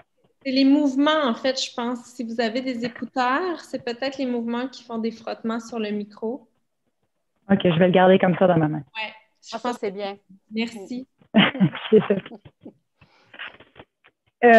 Donc oui, c'est ça. Je mentionnais que au Conseil jeunesse, on est interpellé par l'enjeu de la tarification du transport collectif, qui touche donc notamment les jeunes Montréalais et Montréalaises qui se déplacent pour étudier, travailler, bénéficier de services, de loisirs, etc. Et donc, avec notre participation à la consultation, on souhaite mettre de l'avant certaines des recommandations qu'on avait formulées dans notre avis sur la mobilité des jeunes. Donc, je vous le présente. Je suis sûre que vous l'avez déjà lu. C'est un ouvrage très intéressant.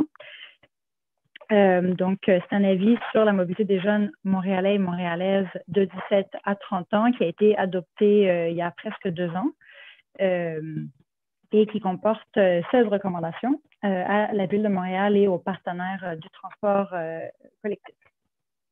Donc, qu'est-ce que le Conseil jeunesse de Montréal? Donc, nous, au Conseil jeunesse de Montréal, on s'assure de la prise en compte des intérêts des jeunes. Donc, on parle des jeunes qui vivent à Montréal, mais aussi des jeunes qui viennent à Montréal pour étudier ou pour travailler dans les discussions et les décisions qui touchent la ville.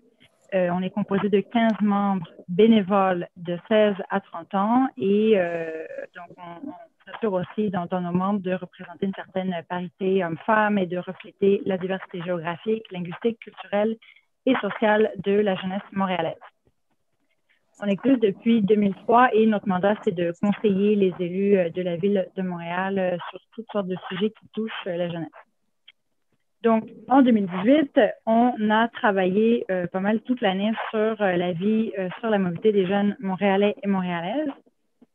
Donc, l'idée, c'était de bien identifier les habitudes de transport des jeunes montréalais et montréalaises, des freins à leur déplacement et leurs besoins.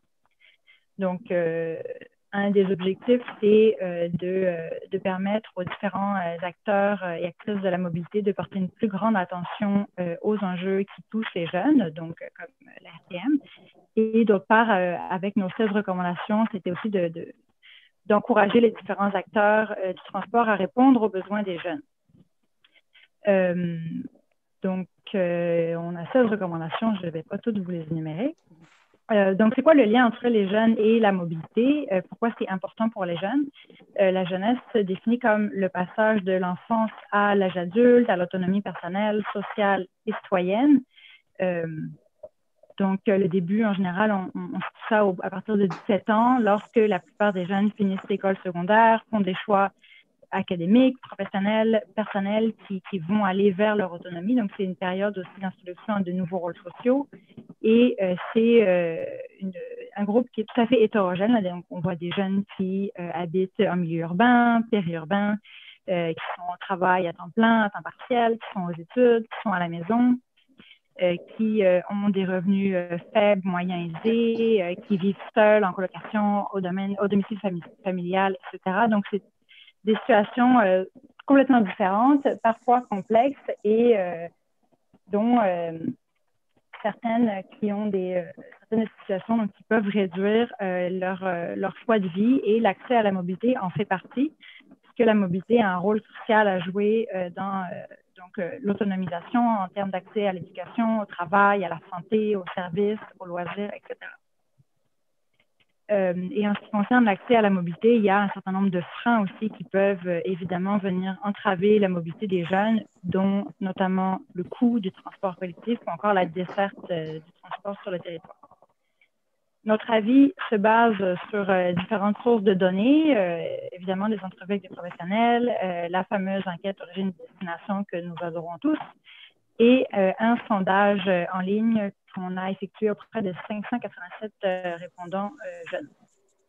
Donc, l'enquête OD de 2013 montrait que les jeunes de 17 à 30 ans représentent la tranche de population qui utilise le plus les combinaisons de modes pour réaliser les trajets. Donc, on parle vraiment là de que l'intermodalité touche particulièrement les jeunes. Et si on regarde plus en détail les modes utilisés selon le statut, donc est-ce que les jeunes sont à temps plein, à temps partiel, au travail, à la maison, etc., on voit que c'est les jeunes qui sont aux études qui utilisent le plus les transports collectifs et les modes combinés. Dans des données aussi issues de notre sondage, donc, qui a été effectué auprès de près de 600 jeunes, le tiers des répondants estimaient que les correspondances étaient pénibles, compliquées, et donc on constate que notamment, mais pas que, mais notamment la simplification des titres de transport, ça représente évidemment une solution souhaitée à la complexité de la structure métropolitaine et au coût aussi lié à l'utilisation de différents réseaux. Donc, dans l'ensemble, le Conseil jeunesse salue l'initiative et est favorable au projet de refonte tarifaire qui est entamé ici. Donc, la tarification, ça représente une manière efficace d'inciter les jeunes et les moins jeunes, évidemment, à utiliser les transports durables. On qualifie de durable tout ce qui n'est pas l'auto solo pour nous. Et dans notre sondage également, on posait la question des améliorations qui étaient souhaitées par les jeunes pour soutenir la mobilité durable. Et les tarifs moins chers venaient en quatrième position, sachant que les trois premières positions, c'était des questions de fréquence de dessert. Donc, d'autant plus que les jeunes sont souvent aussi plus susceptibles d'avoir des moyens financiers plus bas que les autres usagers et usagères en raison d'un statut d'étudiant ou encore parce qu'ils et elles sont au début de leur vie professionnelle. Donc, on constate et on est heureux aussi de constater que vous êtes en réflexion sur la question de la tarification sociale. Et donc, on suivra ça de près. Nous sommes d'avis qu'une tarification sociale nous devrait être envisagée pour pouvoir répondre aux besoins de mobilité de tout le monde. Donc, nos trois recommandations contirent de notre avis, je vais vous le remontrer encore, sur la mobilité des jeunes montréalais et montréalaises et qui s'appliquent ce soir dans le contexte de la consultation. Donc, c'est des recommandations qui sont, somme toute, assez générales. La première, c'est que la RTM porte une attention particulière aux besoins des jeunes de 17 à 30 ans lors de l'élaboration des politiques et des mesures relatives à la mobilité durable. La deuxième, c'est que la RTM instaure un tarif social pour les transports en commun. Et la dernière, troisième et dernière, que la RTM appuie le développement de la plateforme numérique Céleste, donc qui s'inspire du concept Mobility as a Service, et encourage la création de partenariats qui visent notamment l'intégration des tarifs de différents modes de transport avec, entre autres, des sociétés de transport, des entreprises privées qui offrent des services de mobilité, des OBNL, comme ici, par exemple, des entreprises en démarrage, etc. Donc, c'était nos trois recommandations. Évidemment, je vous remercie de votre attention et on suivra de près la suite des travaux et je suis là pour répondre à vos questions. Merci beaucoup. Merci beaucoup, Alice Miquet. Alors, allez-y avec vous. Oui. Bien, merci. Oui, Mme Miquet, vous avez parlé de la centrale de mobilité. Je ne sais pas si dans votre sondage, vous aviez poussé un peu sur qu'est-ce qui était souhaité par les jeunes de 17 à 30 ans comme possibilité d'utilisation, que ce soit avec le téléphone ou d'autres, mais est-ce que vous avez été un petit peu plus loin que dire, oui, on voudrait que l'information soit électronique? Ça, c'est ma première question. Puis ma deuxième, il y a des gens qui, dans certains mémoires qui ont déposé à la RTM, indiquent qu'il ne faut pas trop aller au niveau numérique à cause de la fracture numérique, comme on appelle ça, la fracture numérique. Donc, la fracture numérique qui pourrait empêcher des gens de se bénéficier du transport collectif par l'usage de ces technologies-là. Oui, je pense qu'on aurait tendance à trop simplifier et à penser qu'il s'agit juste d'une question de technologie et de numérique, mais ce n'est pas exactement ça dont il est question. Le concept là, de mobilité as a service, c'est de réunir au même endroit, puis ça peut être la même carte de transport, ça peut être le même paiement, le même compte, les différentes options de transport qu'on a, donc en termes de métro, de REM, de Bixi, de Communauto, de taxi éventuellement, de rassembler au même endroit toutes les options possibles et de pouvoir les utiliser avec une seule carte, par exemple. Donc, il y a des exemples ailleurs dans le monde où c'est un peu plus développé, là, notamment, je pense à Helsinki, où tous les acteurs de mobilité, donc autant public, parapublic, privé, ont convergé vers cette formule. Donc, chacun, évidemment, garde sa propre identité, collecte ses fonds, mais il est possible de tout retrouver au même endroit, donc d'avoir des forfaits. Donc, par exemple, un forfait où il va y avoir la passe de transport collectif avec également la passe pour les autos partagées. Mais c'est aussi possible d'avoir une passe où on va payer selon l'utilisation. Donc, j'ai entendu tantôt là, différentes présentations où des personnes disaient la passe mensuelle, il faut peut-être la remettre en question. Des fois, ça ne vaut peut-être pas la peine si les personnes ne font pas du 9 à 5 jours semaine. Donc, avec ce type de solution, une personne pourrait, par exemple, prendre sa carte et réaliser tous les trajets qu'elle veut et peut-être qu'à la fin du mois, on constatera qu'elle en a fait assez pour qu'on lui facture un abonnement mensuel, ce qui lui coûterait peut-être moins cher que des passes journalières, alors que si à un autre moment, c'est pas ça qui est le plus avantageux économiquement, mais on va facturer ce qui est le plus avantageux pour la personne, selon son utilisation. Un genre de forfait, mais selon qui est toujours repris ou recalculé selon l'usager, c'est ça? Je pense que dans le cas d'Helsinki, il y avait les deux options. Donc, soit le forfait, puis là, il y a un éventail de forfaits selon la mobilité qui est envisagée. Et il y avait aussi l'option plus à la carte. Merci. Et donc ça, on estime que ce genre de choses, par exemple, notamment quand on sait qu'il y a beaucoup de jeunes qui vivent dans les couronnes ou peut-être dans des arrondissements moins excentrés de Montréal aussi, qui utilisent les transports en commun pour aller étudier notamment ou travailler aussi, qui utilisent différents réseaux, différents services, pas de manière égale tout le temps.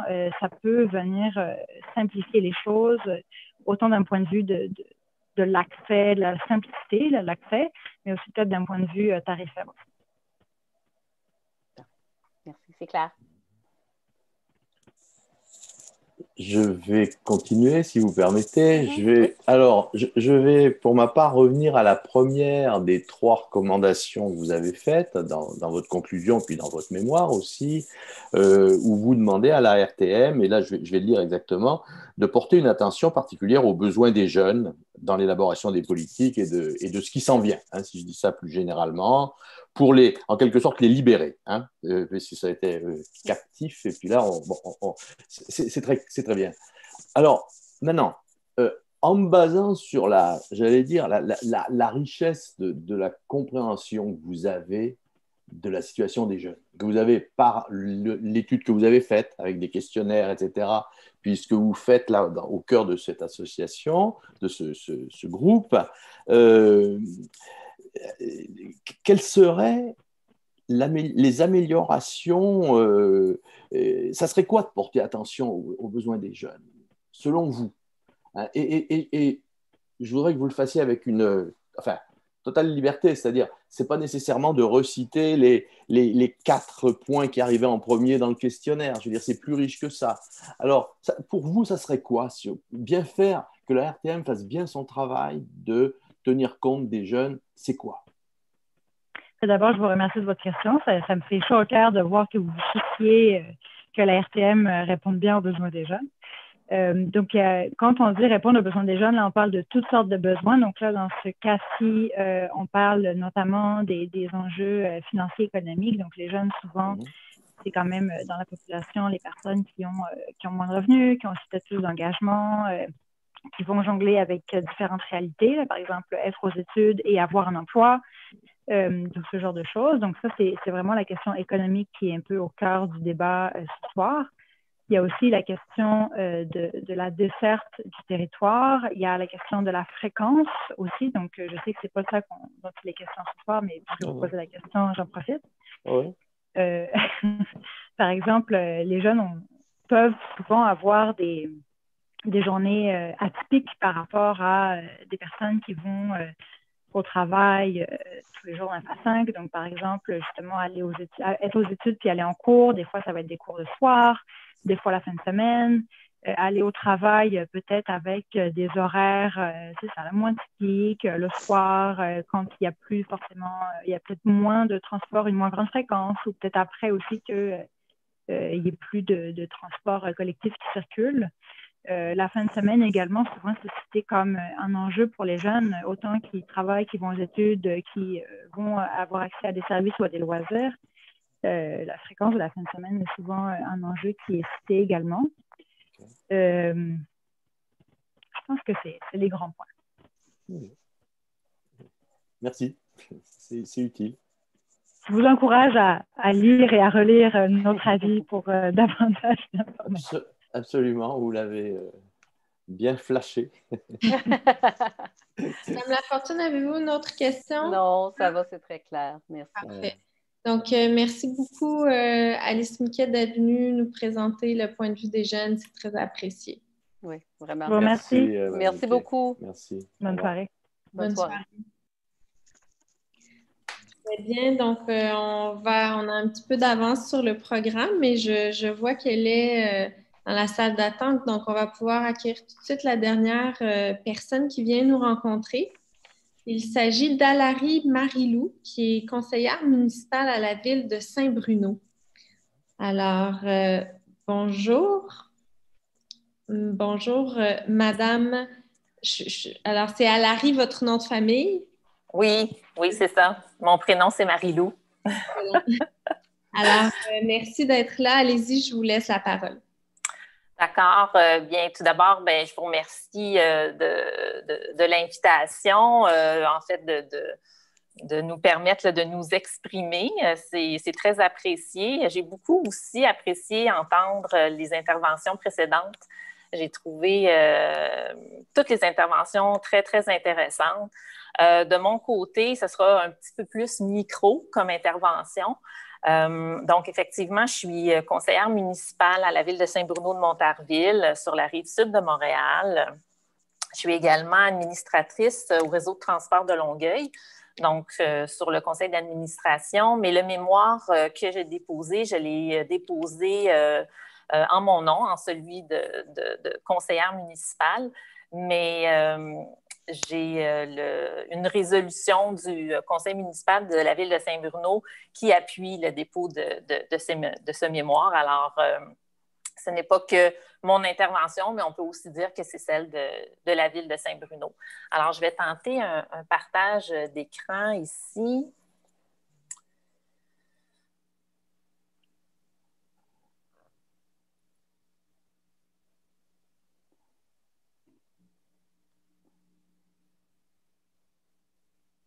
Non, c'est pas ça. Normalement, c'est une fonction au bas de votre écran qui est écrit partager l'écran dans la fenêtre Zoom. Oui, moi, je suis sur un iPad, donc je pense que c'est un petit peu différent.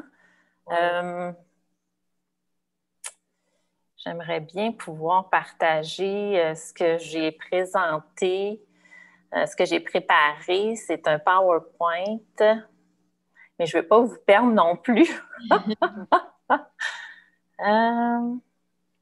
Est-ce que c'est vraiment essentiel? Écoutez, si ça l'est, peut-être que vous pouvez l'envoyer à ma collègue Jessica Perrin là, par courriel avec qui vous avez été en contact.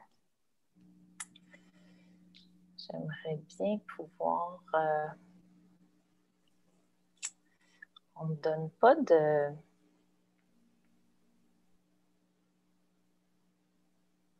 OK. Bon, bien, écoutez, je vais l'envoyer. De toute façon, je n'avais pas l'intention de lire le mémoire, là, parce que, bon, je ne pense pas que j'en aurais eu le temps de toute façon. En fait, il y avait 2 points principaux que je voulais aborder. Donc, la ville de Saint-Bruno fait partie de l'agglomération de Longueuil, donc 5 villes. Saint-Bruno, évidemment, Longueuil, Saint-Lambert, Brossard et Boucherville. Et depuis quelques années, Saint-Bruno, étant desservi par le réseau de transport de Longueuil, comme tout le reste de l'agglomération, se trouvait dans une zone tarifaire qui était autre que celle de ses voisines de l'agglomération de Longueuil.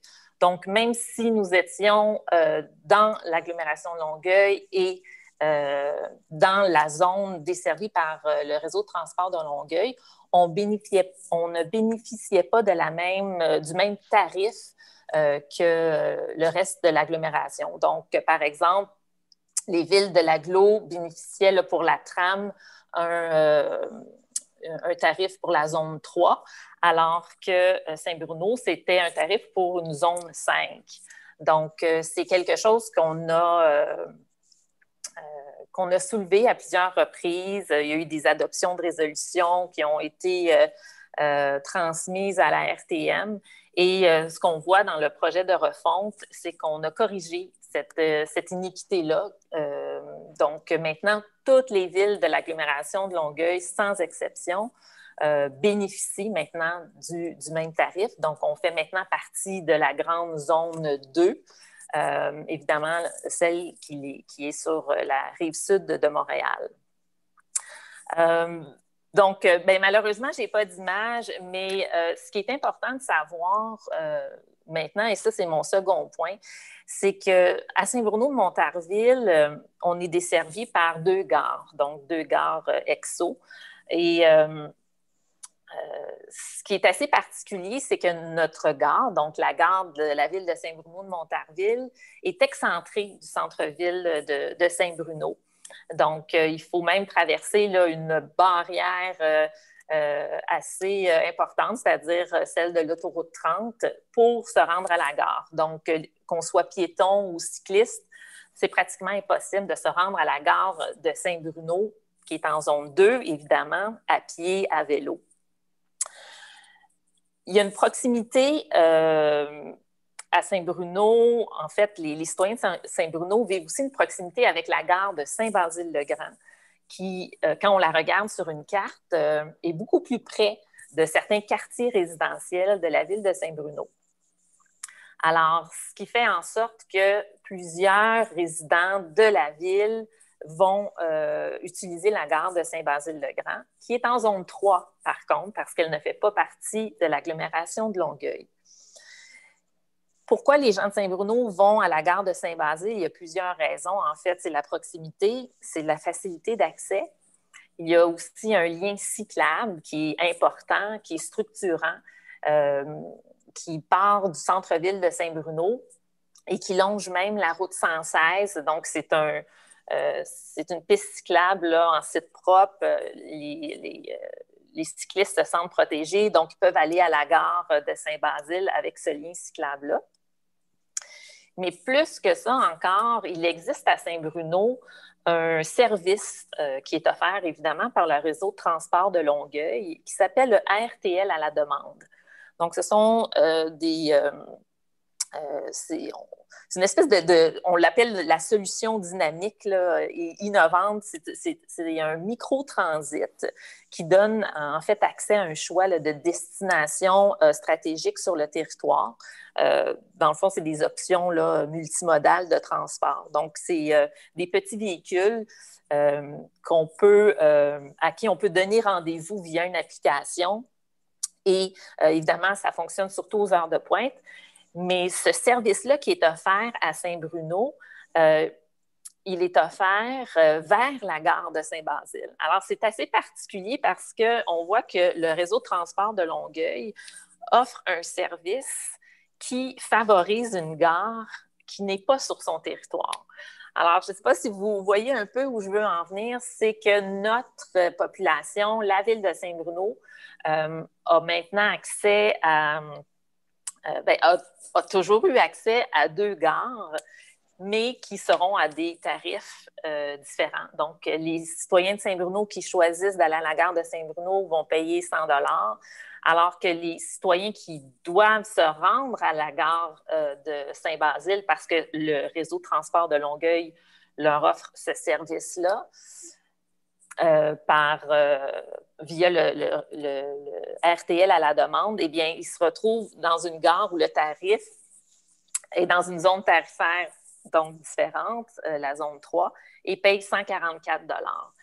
Alors, ma question, en fait, c'est est-ce qu'il serait possible que tout le territoire qui est desservi par le réseau de transport de Longueuil bénéficie du même tarif, donc le tarif de la zone tarifaire 2? Parce que là, on voit que les contribuables montarvillois qui contribuent, qui financent le réseau de transport de Longueuil, bien finalement, quand ils adhèrent à ce service-là, on les amène à une gare qui est dans une zone différente. Alors, on est très, très heureux des changements qui ont été apportés parce qu'on comprend maintenant que Saint-Bruno a été englobé là, dans l'agglomération de Longueuil là, quant aux tarifs. Mais malheureusement, il y a un enjeu par rapport à cette gare-là de Saint-Basile qui est utilisée par beaucoup de Montarvillois. Et je sais qu'il y a eu cet enjeu-là sur l'île de Montréal.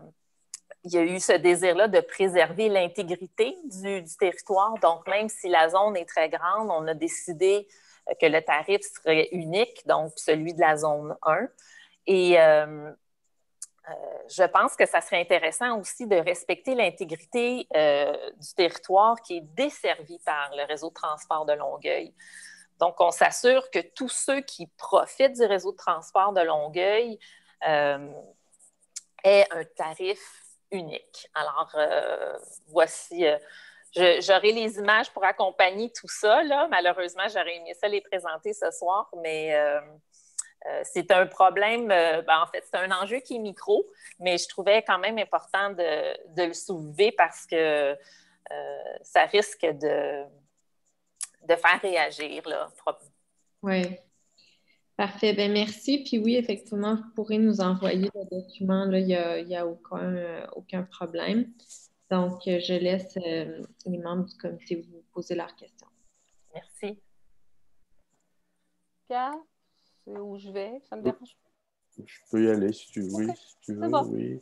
La première chose que je voudrais, c'est vous confirmer que ça n'a pas été un handicap que vous n'ayez pas la carte. Vous l'avez expliqué clairement, on comprend très bien la situation, sa complexité. De plus, vous nous aviez donné référence dans le mémoire lui-même à la carte du réseau RTL qu'on pouvait voir. Et c'est donc, soyez certaine qu'on comprend très bien la situation. Elle est, un rapide préambule, elle est très typique, cette situation, de tous les phénomènes frontières où, quand une ligne passe quelque part où elle ne passait pas nécessairement avant, eh bien, ou même s'il y passait, ça a des implications, ça crée des tensions à la frontière. On est d'un côté ou on est de l'autre. Et on comprend bien que des fois, ça va bien, puis des fois, ça va moins bien. Donc, c'est ça que vous nous expliquez. Et vous suggérez, on comprend ce que vous suggérez. Alors, maintenant, la question, c'est de mettre il y a une confrontation entre deux logiques, finalement. Comment vous avanceriez d'un cran pour exposer les solutions que vous envisagez? Vous les avez touchées rapidement, là. Oui. On les voit passer comme ça. Mais si vous prenez un moment pour dire encore plus clairement comment vous non pas défendez ce cas, mais comment vous le construisez plutôt, je dirais. Bien, en fait, je regarde ce qui se fait ailleurs et je me dis que, bon, par exemple, le territoire qui est desservi là, celui de Montréal, par exemple, donc la zone 1. Donc, c'est la Société de transport là, de Montréal qui couvre l'entièreté de l'île. Et c'est vous qui parlez de frontières, je trouve ça intéressant, c'est que les frontières sont devenues celles des territoires municipaux. Alors, moi, ce que je proposerais, c'est que les frontières soient celles des services de transport collectif. C'est-à-dire que le réseau de transport de Longueuil va plus loin que les frontières de l'agglomération de Longueuil. Parce que le réseau de transport de Longueuil offre le service de transport collectif jusqu'à la gare de Saint-Basile. Alors, à partir du moment où on est un client du réseau de transport de Longueuil, je pense qu'on devrait être en mesure d'offrir à cette clientèle-là un tarif. Alors, à partir du moment où vous êtes dans le territoire qui est desservi par le réseau de transport de Longueuil, bien, c'est le tarif, là, en ce moment, bon, c'est le 100 $. Donc, je ne pense pas que je serais là ce soir si le réseau de transport de Longueuil n'offrait pas un service de transport collectif à la gare de Saint-Basile. Mais parce qu'il le fait, c'est ça, je pense, qu'il faut prendre en considération. C'est que les utilisateurs du transport, du réseau de transport de Longueuil sont amenés vers cette gare-là.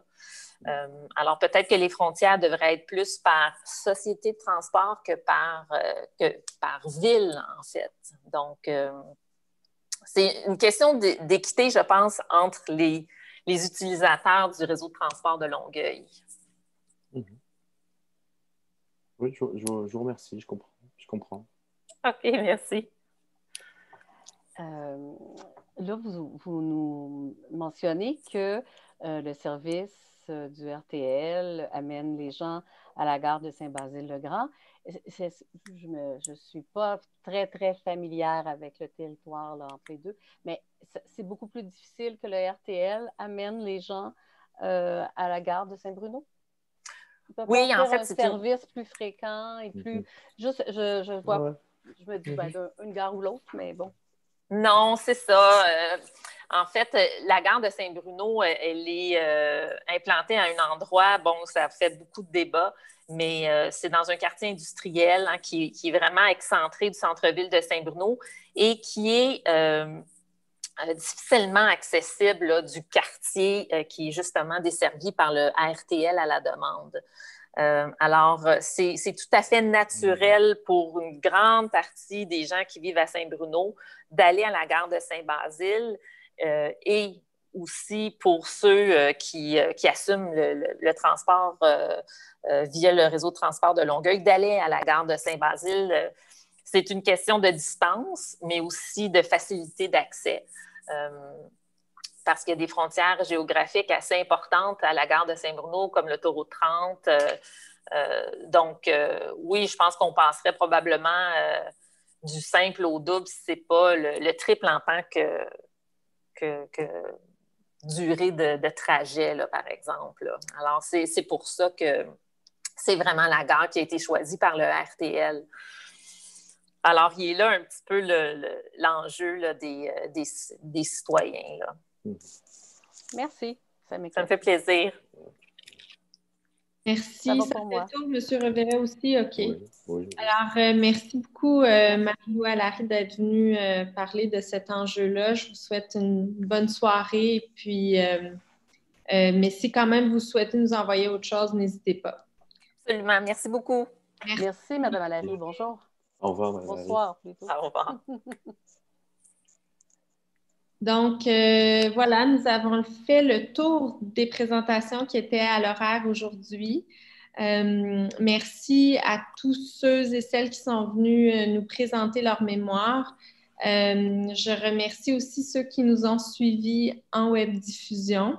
La prochaine séance, c'est demain à 13h30. De 13h30 à 17h30, nous avons une autre séance de présentation de mémoire. Puis sinon, les prochaines étapes, dans le fond, l'INM va rédiger le rapport de consultation. Madame Lafortune et Monsieur Reverret vont présenter les résultats de la consultation au comité de vérification et finances du conseil de l'administration de la RTM. Et ce comité va ensuite formuler ses recommandations de bonification du projet de refonte. Donc, sachez aussi que le rapport de l'INM sera rendu public et que l'ambition du conseil d'administration est d'adopter le projet de refonte avant Noël afin de le mettre progressivement en œuvre à compter de juillet 2021. Donc, merci tout le monde et puis je vous souhaite une très bonne fin de soirée. Ah, pardon, j'ai oublié votre mot de clôture. Allez-y. Écoutez, vous avez pas mal tout dit, Madame Claude, mais simplement dire merci à toutes et à tous. Les points de vue peuvent être différents, mais ils sont tous intéressants. Et je pense que c'est la richesse de l'exercice de pouvoir bénéficier de vos réflexions, de les entendre. Et moi, comme coprésidente, et je vais laisser Jean-Pierre parler pour lui, mais de pouvoir éclaircir certains aspects, mieux encore comprendre vos idées. Donc, merci à ceux aussi qui ont écouté. Donc, je vous souhaite une bonne fin de soirée. Jean-Pierre. Merci, André. Tu sais, je partage totalement cette lecture, que ça nous aide beaucoup. Je pense que nous serons, avec les éclaircissements qu'on a d'une séance à l'autre et d'une personne à l'autre, on est de mieux en mieux équipés pour rapporter comme il le faut. C'est rapporter au sens de être porteur de ce qui s'est discuté à partir du rapport que l'INM va préparer, mais aussi par le vécu qu'on aura eu pendant ces moments-là. Je suis très, très, très content. Donc, puisque je suis le dernier, je me permets de vous souhaiter à tous et toutes, que vous soyez dans les présentateurs ou que vous soyez dans le web en train de nous suivre, une bonne soirée. Je ne vous souhaite pas de bien rentrer chez vous parce que vous y êtes, mais je vous souhaite une bonne soirée. Merci. Bonsoir. Merci à tous. Au revoir.